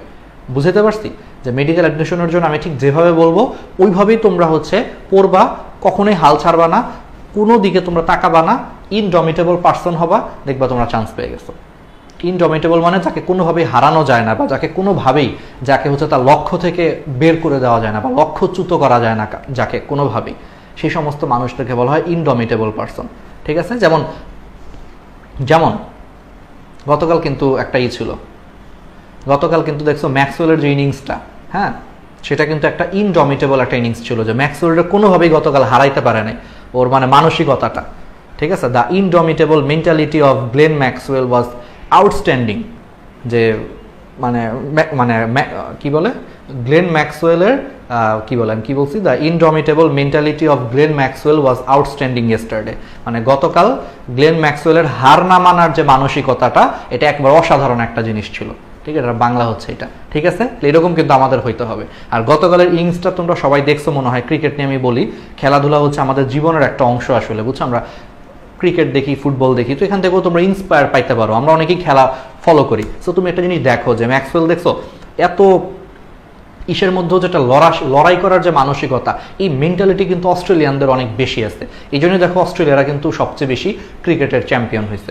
আমি ক্রিকেট ছোটবেলায় যখন দেখতাম, অস্ট্রেলিয়ার যে টিমটা ছিল ছোটবেলায়, বুঝছো, 2006-07-05 সালের দিকে, Ricky Ponting, Adam Gilchrist, Matthew Hayden, তারপর হচ্ছে তোমার ডেমিন মার্টিন, তারপরে হচ্ছে তোমার অ্যান্ড্রু সাইমন্ডস, ওদের যে মানে এইটা ছিল, জাস্টিন ল্যাঙ্গার, ঠিক আছে? এরকম যে ওদের যে টিমটা ছিল, অস্ট্রেলিয়ার যে টিমটা, Shane Warne, Brett Lee, Glenn McGrath, ঠিক আছে? এদের যে টিমটা ছিল, মানে ওইখান থেকে আমি অস্ট্রেলিয়ার অনেক বড় ফ্যান। আমি ছোটবেলায় কিন্তু অস্ট্রেলিয়ার অনেক বড় একটা ফ্যান ছিলাম, ঠিক আছে? বাংলাদেশের পরে আমার মানে প্রিয় টিম ছিল ক্রিকেট অস্ট্রেলিয়া ছোটবেলায়। তো আমি ওদের অনেক ফ্যান ছিলাম, এবং ওদের একটা জিনিস আমার তখন থেকেই ভালো লাগতো, যে অস্ট্রেলিয়া হচ্ছে এমন একটা টিম ছিল যাদের মানে যারা হারার আগে হচ্ছে হারা না। ওদেরকে আমি প্রথম দেখছিলাম যে শেষ বলে, বা ধরো হচ্ছে তোমার কি বলে, শেষ বলে মনে করো তোমার 10 রান দরকার বা 3 রান দরকার, সব সার্কেলের মধ্যে হচ্ছে নিয়ে আসছে, সব সার্কেলের মধ্যে ফিল্ডার নিয়ে আসছে, মানে হারার আগে না হাল না ছাড়ার মানসিকতা। এমনকি দেখা গেছে, কথার কথা, ধরো 60 বলে মনে করো বিপক্ষ দলের আর 5 রান লাগবে, 5 রান লাগবে। অন্য টিম হলে কি করতো, আর এটা হাইরেই গেছি, 60 বলে মাত্র 5 রান দরকার, উইকেট আছে মনে করো হাতে আরো 8টা, এটা কি তুমি জীবনে জিততে পারবে? এই সিচুয়েশনে তুমি ধরো ফিল্ডিং করতেছো, একটা ফিল্ডিং টিম, অপোনেন্ট যে ব্যাটিং করতেছে তাদের মনে করো আর মাত্র 5 রান দরকার জিতার জন্য, ওভার আছে মনে করো 10 ওভার, তুমি বলো এটা জীবনে সম্ভব জিতা তোমার জন্য? মানে ফিল্ডিং টিমের জন্য কখনো জিতা পসিবল? উইকেট আছে মনে করো 7টা বা 6টা উইকেট এখনো হাতে আছে, তো পসিবল না। কিন্তু অস্ট্রেলিয়াকে আমি দেখতাম ওই সময়টা থেকেই যে ভাই এইরকম সিচুয়েশনে ওরা জান প্রাণ দিয়ে ফিল্ডিং করতো, মনে হইতো যে ভাই না, এটা মানে খুব ক্লোজ ম্যাচ, মানে খুব ক্লোজ ম্যাচে যেরকম হয় না যে একবারে শেষ মুহূর্তে 1 বলে 3 রান দরকার 4 রান দরকার, যেরকম সবাই সিরিয়াসলি ফিল্ডিং করে, অস্ট্রেলিয়ান এই সময়েও দেখতাম অস্ট্রেলিয়ানরা সিরিয়াস ফিল্ডিং করতো। এই জিনিসটা আমার ছোটবেলা থেকে আমার মনে হচ্ছে দাগ কাটছে যে এই যে মেন্টালিটিটা আসলে ইম্পর্টেন্ট, যে হারার আগে হাল ছেড়ে দেওয়া যাবে না। হাল না ছাড়া মানসিকতা, তুমি হারতে পারো একটা সার্টেন স্টেজে, আমরা সবাই মানুষ, আমরা লাইফে একদিন জিতবো একদিন হারবো, একদিন জিতবো একদিন হারবো, কিন্তু যেই মানুষগুলো কখনো হারার আগে হেরে যায় না, যারা সব সময় হচ্ছে যে শেষ বিন্দু পর্যন্ত হচ্ছে লড়াই করতে পারে, আমি দেখছি যে এই মানুষগুলো আসলে পুরো পৃথিবীটাকে আল্লাহর রহমতে চেঞ্জ করে দিছে। এরাই পুরো পৃথিবী দেখবে বড় বড় পজিশনে আছে, যারা হারার আগে হচ্ছে হেরে যায় না। তো এই মেন্টালিটিটা আমি চাই যে আমার প্রত্যেকটা স্টুডেন্টের হচ্ছে গ্রো করুক, ঠিক আছে? এই অ্যাডমিশনটা এরকম একটা যুদ্ধের মতো, তোমরা যাতে হারার আগে যাতে হাল না ছেড়ে দাও, এটা আমি এনশিওর করতে চাই। আমি তোমাদের প্রতি, দেখো আমি সবসময় একটা কথা বলি, আমি কখনোই তোমাদেরকে বলি না চান্স না পাইলে জীবন নষ্ট, আমি কখনোই বলি না চান্স না পাইলেও লাইফে আর অনেক ওয়ে আছে, আমি এগুলো কখনোই বলবো না। কিন্তু আমি চাই আমার প্রত্যেকটা স্টুডেন্ট এই অ্যাডমিশন থেকে একটা শিক্ষা অন্তত নিয়ে যাক, হাল না ছাড়ার মানসিকতা। এটা যাতে অন্তত শিক্ষাটা নিয়ে যাক যে ভাইয়া লাইফে যত যেই সিচুয়েশনই হোক, ইনশাল্লাহ হচ্ছে আপনাকে কথা দিচ্ছি, শুধু অ্যাডমিশন না, এটা আমি আমার সারা জীবনে যতদিন বেঁচে থাকবো অতদিন এই জিনিসটা অ্যাপ্লাই করবো, যে কোনো কাজে আমি কখনো হাল ছাড়বো না, যত কঠিনই হোক, যত টাফ সিচুয়েশনই হোক ফেস করব, সাহসিকতার সাথে ফেস করব। হ্যাঁ, হারতেই পারি, আজকে হারবো কালকে জিতবো, আজকে হারবো কালকে জিতবো, কিন্তু কখনো হারার আগে হেরে যাব না। এই মানসিকতাটা যদি তোমাদেরকে আমি শিখাইতে পারি মেডিকেল অ্যাডমিশনের এই জার্নিটায়, আমি মনে করি যে শিক্ষক হিসেবে হচ্ছে আমি অনেক সার্থক, কারণ এটা তোমার সারা জীবন কাজে লাগবে। এই মেন্টালিটি যাদের মধ্যে আছে ওরাই ভালো করে, সবাই সব দিন ভালো করতে পারে না, একদিন খারাপ যায়, কারো দিন ভালো যায়, কারো দিন খারাপ যায়, কিন্তু যারা এই জিনিসটা মেনটেন করতে পারে ওরা ইন দ্য লং টার্ম ওদের দিন ভালো যায়। ওরা লাইফে ব্যর্থ হয় কিন্তু ওরা ব্যর্থতা থেকে ঘুরে দাঁড়াইতে পারে। আর যারা অল্পতেই মনে করো ভঙ্গুর, কিছু হলে মানসিকভাবে ভেঙে পড়ে, ওরা দেখা যায় না লাইফে কেন জানি আসলে মানে খুব বড় লেভেলে আর শাইন করতে পারে না। ওদের মধ্যে সবসময় একটা ভয় কাজ করে, ভীতি কাজ করে, যদি এটা না হয় আমি তো শেষ। এত ভয় পড় তো কিছু নাই, একদিন তুমি জিতবে একদিন হারবা, কিন্তু কখনো হারার আগে হেরে যাবা না। সো যারা অলরেডি পড়াশোনায় পিছায় আসো, যে ভাই আমার মেডিকেল অ্যাডমিশনের পড়াশোনা অনেক পিছায় আছি, আমার ফ্রেন্ডরা 2 বার রিভিশন দিয়ে ফেলছে, আমি একটু রিভিশন দিতে পারি নাই, হ্যান করতে পারি নাই, ত্যান করতে পারি নাই, তাদের কাছে আমার একটাই অনুরোধ, হারার আগে হাল ছাইরো না, দিনরাত পরিশ্রম করো। তুমি এখন থেকে দিনরাত পরিশ্রম করো। আর আমি তো বললাম যে পরীক্ষা পিছানোর একটা ভালো চান্স আছে, 100% শিওর আমি কখনোই বলি নাই, আমি আগেও বলছি যে ডিসেম্বরে পরীক্ষা হওয়ার চান্স খুব কম। আর আজকের এই ঘটনাটা দেখলাম যে অথেন্টিক নিউজই যেহেতু মোটামুটি উনি নিজে যেহেতু বলছে, অফিসিয়াল না, উনি সাক্ষাৎকারে বলছে, তারপরে ধরে নেওয়া যায় যে হয়তো আসলে ডিসেম্বরে হওয়ার চান্স খুব কম আসলে, তাই না? কারণ নির্বাচনের জন্য আসলে একটু অবস্থা খারাপই থাকার কথা। তো সব মিলে আমরা ধরে নিচ্ছি যে জানুয়ারির শেষে বা ফেব্রুয়ারিতে যদি হয়, তোমার হাতে কিন্তু তাও 2 মাসের মতো টাইম আছে, 2 থেকে আড়াই মাস টাইম আছে, একটু কাজে লাগাও, এনাফ টাইম। এই 2 থেকে আড়াই মাস যদি তুমি একটু 10 ঘন্টা 12 ঘন্টা 15 ঘন্টা বলবো না, 10 থেকে 12 ঘন্টা সর্বোচ্চ যদি মনোযোগ দিয়ে বইটা পড়ো, এই 2 মাস যদি তুমি একটু 5 মিনিট কম ফোন চালাও, তুমি মারা যাবা না। এই দুই মাস তুমি যদি একটু মনে করো যে বন্ধুদের সাথে আড্ডা কম দাও, বাসা থেকে যদি একটু কম বের হও, তুমি মারা যাবা না। এই 2 মাস তুমি যদি বন্ধুদের সাথে একটু ফোনে কথা না বলতে পারো, তুমি কিন্তু মারা যাচ্ছ না। বাট এই 2টা মাস একটু কষ্ট করো, কারণ এটার উপরে তোমার লাইফের আসলে অনেক কিছু নির্ভর করতেছে, ঠিক আছে? আমি চাই না যে তোমরা কেউ হতাশ হয়ে যাবে এই ছোট বয়সেই কোনো জায়গায় চান্স না পেয়ে, সারা জীবন ধরো এটার একটা বোঝা যাতে তোমরা না টানতে হয়, সেটা আমি চাই। কোটা ফ্যাক্টরি দেখছো তোমরা? কোটা ফ্যাক্টরিতে একটা কথা আছে, আমি 1 মিনিট একটু শেষ করে দিচ্ছি ছোট্ট একটা কথা বলে।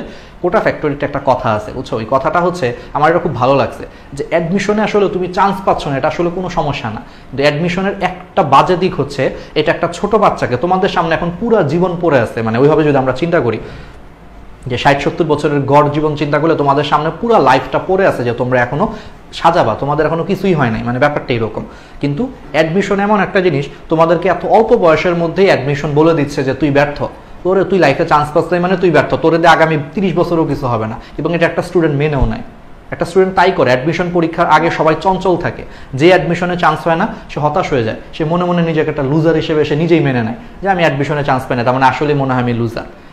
এই জন্য অ্যাডমিশন সিস্টেমটা আমার কাছে খারাপ লাগে আসলে। আমি পার্সোনালি অ্যাডমিশনের বিরুদ্ধে, কিছু করার নেই আসলে, কি করা।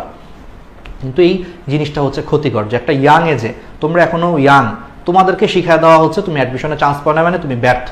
এই ব্যর্থতা দেখা যায়, এই ব্যর্থতার ঘানি তোমাকে সারা জীবন টানতে হচ্ছে, এবং সারা জীবন নিজের কাছে নিজে তখন ছোট হয়ে থাকে। এটা কোটা ফ্যাক্টরির একটা ডায়ালগের কোড, এটা আমি একটু জাস্ট মডিফাই করে বললাম।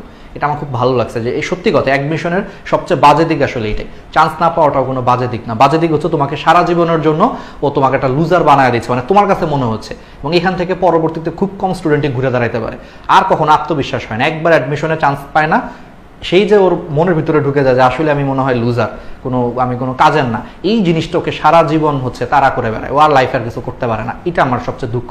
এই জন্য তোমরা যদি কোনো জায়গায় চান্স নাও পাও, আমি সবসময় তোমাদের জন্য কিন্তু আছি, তোমাদের সাথে আমি সবসময় আছি। তুমি চান্স পাও বা না পাও, তুমি আমার স্টুডেন্ট, আমি তোমাদের টিচার, সবসময় তোমাদের প্রতি আমার একটা দায়বদ্ধতা থাকবে। তোমরা যে কোনো সময় এনি টাইম আমার যে কোনো যদি হেল্প লাগে আমাকে নক দিও। হ্যাঁ, এখন অনেক স্টুডেন্ট হয়তো আমি সবার মেসেজ রিপ্লাই দিতে পারি না বা দেখতে পারি না, কিন্তু অন্তত আমার মেন্টাল সাপোর্ট সবসময় তোমাদের সাথে থাকবে এবং তোমাদের কথা আমি শুনবো।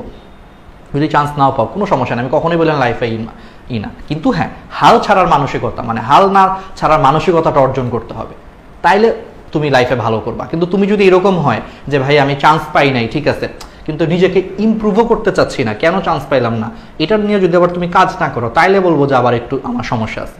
ঠিক আছে, তুমি ব্যর্থ হইতেই পারো, ভালো দিন খারাপ দিন মানুষের আসতে পারে, কিন্তু তুমি ইচ্ছা করে ব্যর্থ হইলা, তুমি পড়লাই না, ট্রাই করলা না, ট্রাই না করে তুমি ব্যর্থ হইলা। এবার এটা বললাম, নিজেকে এইভাবে সান্ত্বনা দিলা, পরের বারও তুমি ট্রাই না করে আবার ফেল করলা, তখন আমার প্রবলেম আছে। ভাই তুমি তো ট্রাই করতেছো না, ট্রাই করে ফেল করো, আমার কোনো প্রবলেম নাই, তো ট্রাই ছাড়া ভাই ফেল করো না, এটা কিন্তু বাজে। সেমভাবে পড়ে পরীক্ষা দিবা, না পড়ে কিন্তু কেউ পরীক্ষা দিও না, নিজের সর্বোচ্চটা দাও, যাতে অ্যাডমিশন পরীক্ষা দিয়ে এসে, আমি প্রথম ক্লাসেও বলছিলাম মনে হয়, যে নিজের বুকে হাত দিয়ে যাতে বলতে পারো যে আমি মেডিকেল অ্যাডমিশনে আল্লাহর মধ্যে সবচেয়ে বেস্ট দিছি, এর থেকে সেরাটা দেওয়া আমার পক্ষে পসিবল ছিল না, এখন যা হয় হোক, নিজের কাছে যাতে নিজে এইটুকু শখ থাকতে পারো, এটা হচ্ছে ইম্পর্টেন্ট। ঠিক আছে, ওকে, তাহলে ইনডমিটেবল মানে কি, যেটা বলতেছিলাম, হাল না ছাড়ার মানসিকতা। ঠিক আছে, আচ্ছা এবার আসো, what is the antonym of sympathy? Sympathy মানে হচ্ছে সহানুভূতি। কারো প্রতি যে বলি না যে ওর প্রতি তোর এত সিম্প্যাথি কেন, ওর প্রতি তোর এত সহানুভূতি কেন, সিম্প্যাথি তাহলে অ্যান্টোনিম কি হইতে পারে বলো? অ্যান্টিপ্যাথি।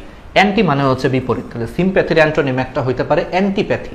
অ্যান্টি মানে বিপরীত, সিম্প্যাথি মানে কারো প্রতি সহানুভূতি বা কারো প্রতি দয়া প্রদর্শন করা, আর অ্যান্টিপ্যাথি মানে হচ্ছে কারো প্রতি ঘৃণা পোষণ করা। ওই যে বলছি অ্যান্টি মানে কি বিপরীত বা উল্টা, কাউকে দেখতে না পারা, আর প্যাথি মানে তো বুঝতেছে, তাহলে সিম্প্যাথি মানে কারো প্রতি সহানুভূতি, আর অ্যান্টিপ্যাথি মানে উল্টা, কাউকে দেখতে না পারা বা কাউকে ঘৃণা করা, তাহলে এটা হচ্ছে অ্যান্টোনিম।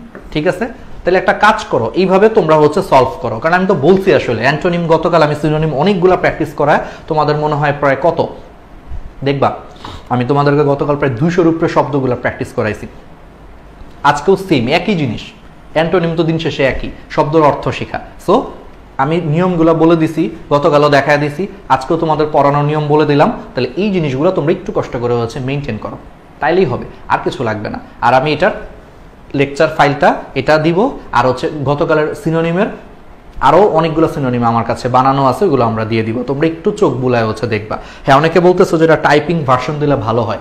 আচ্ছা, এখানে এটা জিনিসটা কি, আমরা তো আসলে এত টেকনিক্যাল টার্মগুলো একটু কম পারি, বুঝছো, আমরা তো জাস্ট আমাদের লেকচার নোটটাকে আমরা পিডিএফ করে আসলে দিয়ে দিই, পিডিএফ আকারে দিয়ে দিই।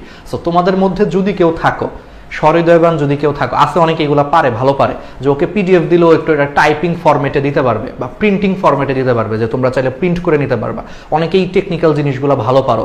সো যদি কেউ থাকো তোমাদের মধ্যে, অবশ্যই তোমরা আমাদেরকে নক দাও, সবচেয়ে বেস্ট হয় তোমরা আমাকে যদি নক দিয়ে নাও পাও, জাদিদ ভাইয়াকে নক দাও, জাদিদকে না পাইলে তুরাবকে নক দাও, আমাদের তিনজনেরই নক দিয়ে রাখো যদি কেউ থাকো যে একটু আমাদেরকে এই কাজে হেল্প করতে চাও। যে অনেকে বলতেছো ভাই এগুলো একটু টাইপিং পিডিএফ দিলে, সরি টাইপিং বলতেছে, প্রিন্টিং পিডিএফ দিলে ভালো হয়, তো এগুলো টেকনিক্যাল কাজ, তো টেকনিক্যাল কাজ হচ্ছে আমরা একটু কম পারি। সো যদি কেউ থাকো যে তাকে আমরা পিডিএফ দিলে বা এগুলো দিলে তুমি করে দিতে পারবা, মানে একটু প্রিন্টিং ফরম্যাটে দিতে পারবা যাতে তোমাদের পড়তে ইজি হয়, যদি কেউ থাকো তাহলে একটু আমাদেরকে নক দিও, আমাকে, তুরাবকে এবং জাদিদকে নক দিয়ে রাখো, তাইলেই হবে।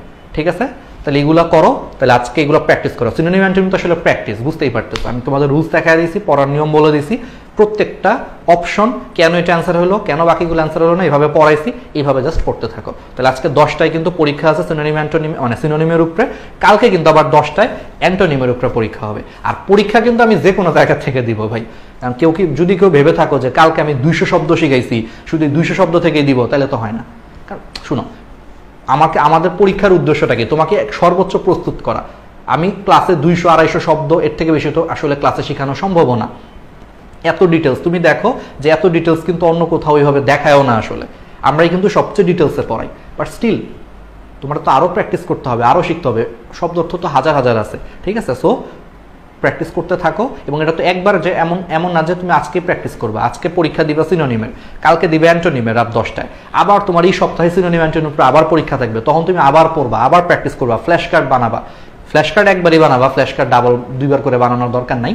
তারপরে তুমি আবার এটা মান্থলি এক্সাম হবে, তারপরে ফাইনাল মডেল টেস্ট হবে জিকে ইংলিশে, ঠিক আছে? এরকম করে তোমাদের মনে করো চলতেই থাকবে চলতেই থাকবে চলতেই থাকবে। আর তোমাদেরকে দেখো যারা শুধু জিকে ইংলিশ ব্যাচেও ভর্তি হয়েছো, যারা শুধু জিকে ইংলিশ ব্যাচে ভর্তি হয়েছো, ওদেরকে আমরা হচ্ছে প্রয়াসের হচ্ছে টেলিগ্রামে হচ্ছে অ্যাড দিয়ে রাখছি, কারণ টেলিগ্রাম হচ্ছে একটা গাইডলাইন। দেখো টেলিগ্রাম হচ্ছে আমরা ওভারঅল গাইডলাইন আর হচ্ছে টেলিগ্রামে আমরা কিছু লাইভ সেশন নিব, এই জন্য সবাইকে একসাথে করছি, কারণ পরামর্শ তো সবার জন্য সেম। আমি প্রয়াসের স্টুডেন্টদেরকে যেই কথা বলবো অ্যাডমিশনের জন্য এমনি পড়তে, আমি কি মানচিত্র ব্যাচের শুধু যারা জিকে ইংলিশে ভর্তি হয়েছে ওদেরকে কি আমি অন্য কথা বলবো? গাইডলাইন তো সেমই দিব, যে ফিজিক্স এভাবে পড়ো, কেমিস্ট্রি এভাবে পড়ো, বায়োলজি এভাবে পড়ো, জিকে এভাবে পড়ো, ইংলিশ এভাবে পড়ো। এই জন্য আমরা আলাদা করে আসলে মানচিত্র ব্যাচের জন্য কোনো টেলিগ্রাম খুলি নাই, বুঝতে পারছো? যদি যারা শুধু মানচিত্র ব্যাচে ভর্তি হয়েছো ওদেরকে আমরা আমাদের মেইন মেডিকেল ব্যাচের টেলিগ্রাম গ্রুপে অ্যাড করে দিয়েছি, কারণ এখানে আলোচনা হয়, ডিসকাশন হয়, নিজেরা আলোচনা করে, আর হচ্ছে এখানে আমরা লাইভ সেশন করি, মেন্টরদের ভাগ টাক করে করে লাইভ সেশন হয় আর কি, ঠিক আছে? এগুলো তো একসাথেই হবে, এগুলো কি আর আলাদা কিছু, একই জিনিস, ঠিক আছে? ওকে, তাহলে ভালো থাকো সবাই। আর এরকম কিন্তু এখন রেগুলার ক্লাস হবে। সো প্রয়াসের যারা আছো, আগামীকাল কিন্তু সকাল 9টায় ক্লাস আছে। সবাই কিন্তু শীতের সকাল উঠে নাস্তা টাস্তা করে পারলে আমার বাসায় হচ্ছে নাস্তা পাঠায় দিও, ঠিক আছে? আমি যদি কোনো কারণে ঘুমায় থাকি, পারলে আমার বাসায় হচ্ছে 7টায় নাস্তা টাস্তা পাঠায় দিয়ে আমার ডেকে তুলে দিও। আচ্ছা যাই হোক, আপাতত তো আসলে বিয়ে শাদী করি নাই, ঠিক আছে? সো আমাকে কি করবা, তোমাদের উচিত চাঁদা তুলে, হ্যাঁ চাঁদা তুলে আমার বাসায় হচ্ছে ফুড পান্ডা দিয়ে হচ্ছে নাস্তা পাঠায় আমাকে ডেকে তুলে দেওয়া, ঠিক আছে? বিয়ের পর না হয় এটা বউ করবে, বাট এর আগ পর্যন্ত হচ্ছে তোমরা স্টুডেন্টরা হচ্ছে দায়িত্ব নিবা সবাই মিলে, বুঝছো? তো আমাকে তুলে দিও, হ্যাঁ তুলে নাস্তা, পারলে নিজেরাও নাস্তা করবো, আমারও নাস্তা পাঠিয়ে দাও আমার বাসায়, ঠিক আছে? তাহলে সবাই ভালো থাকো, আল্লাহ হাফেজ, আসসালামু আলাইকুম।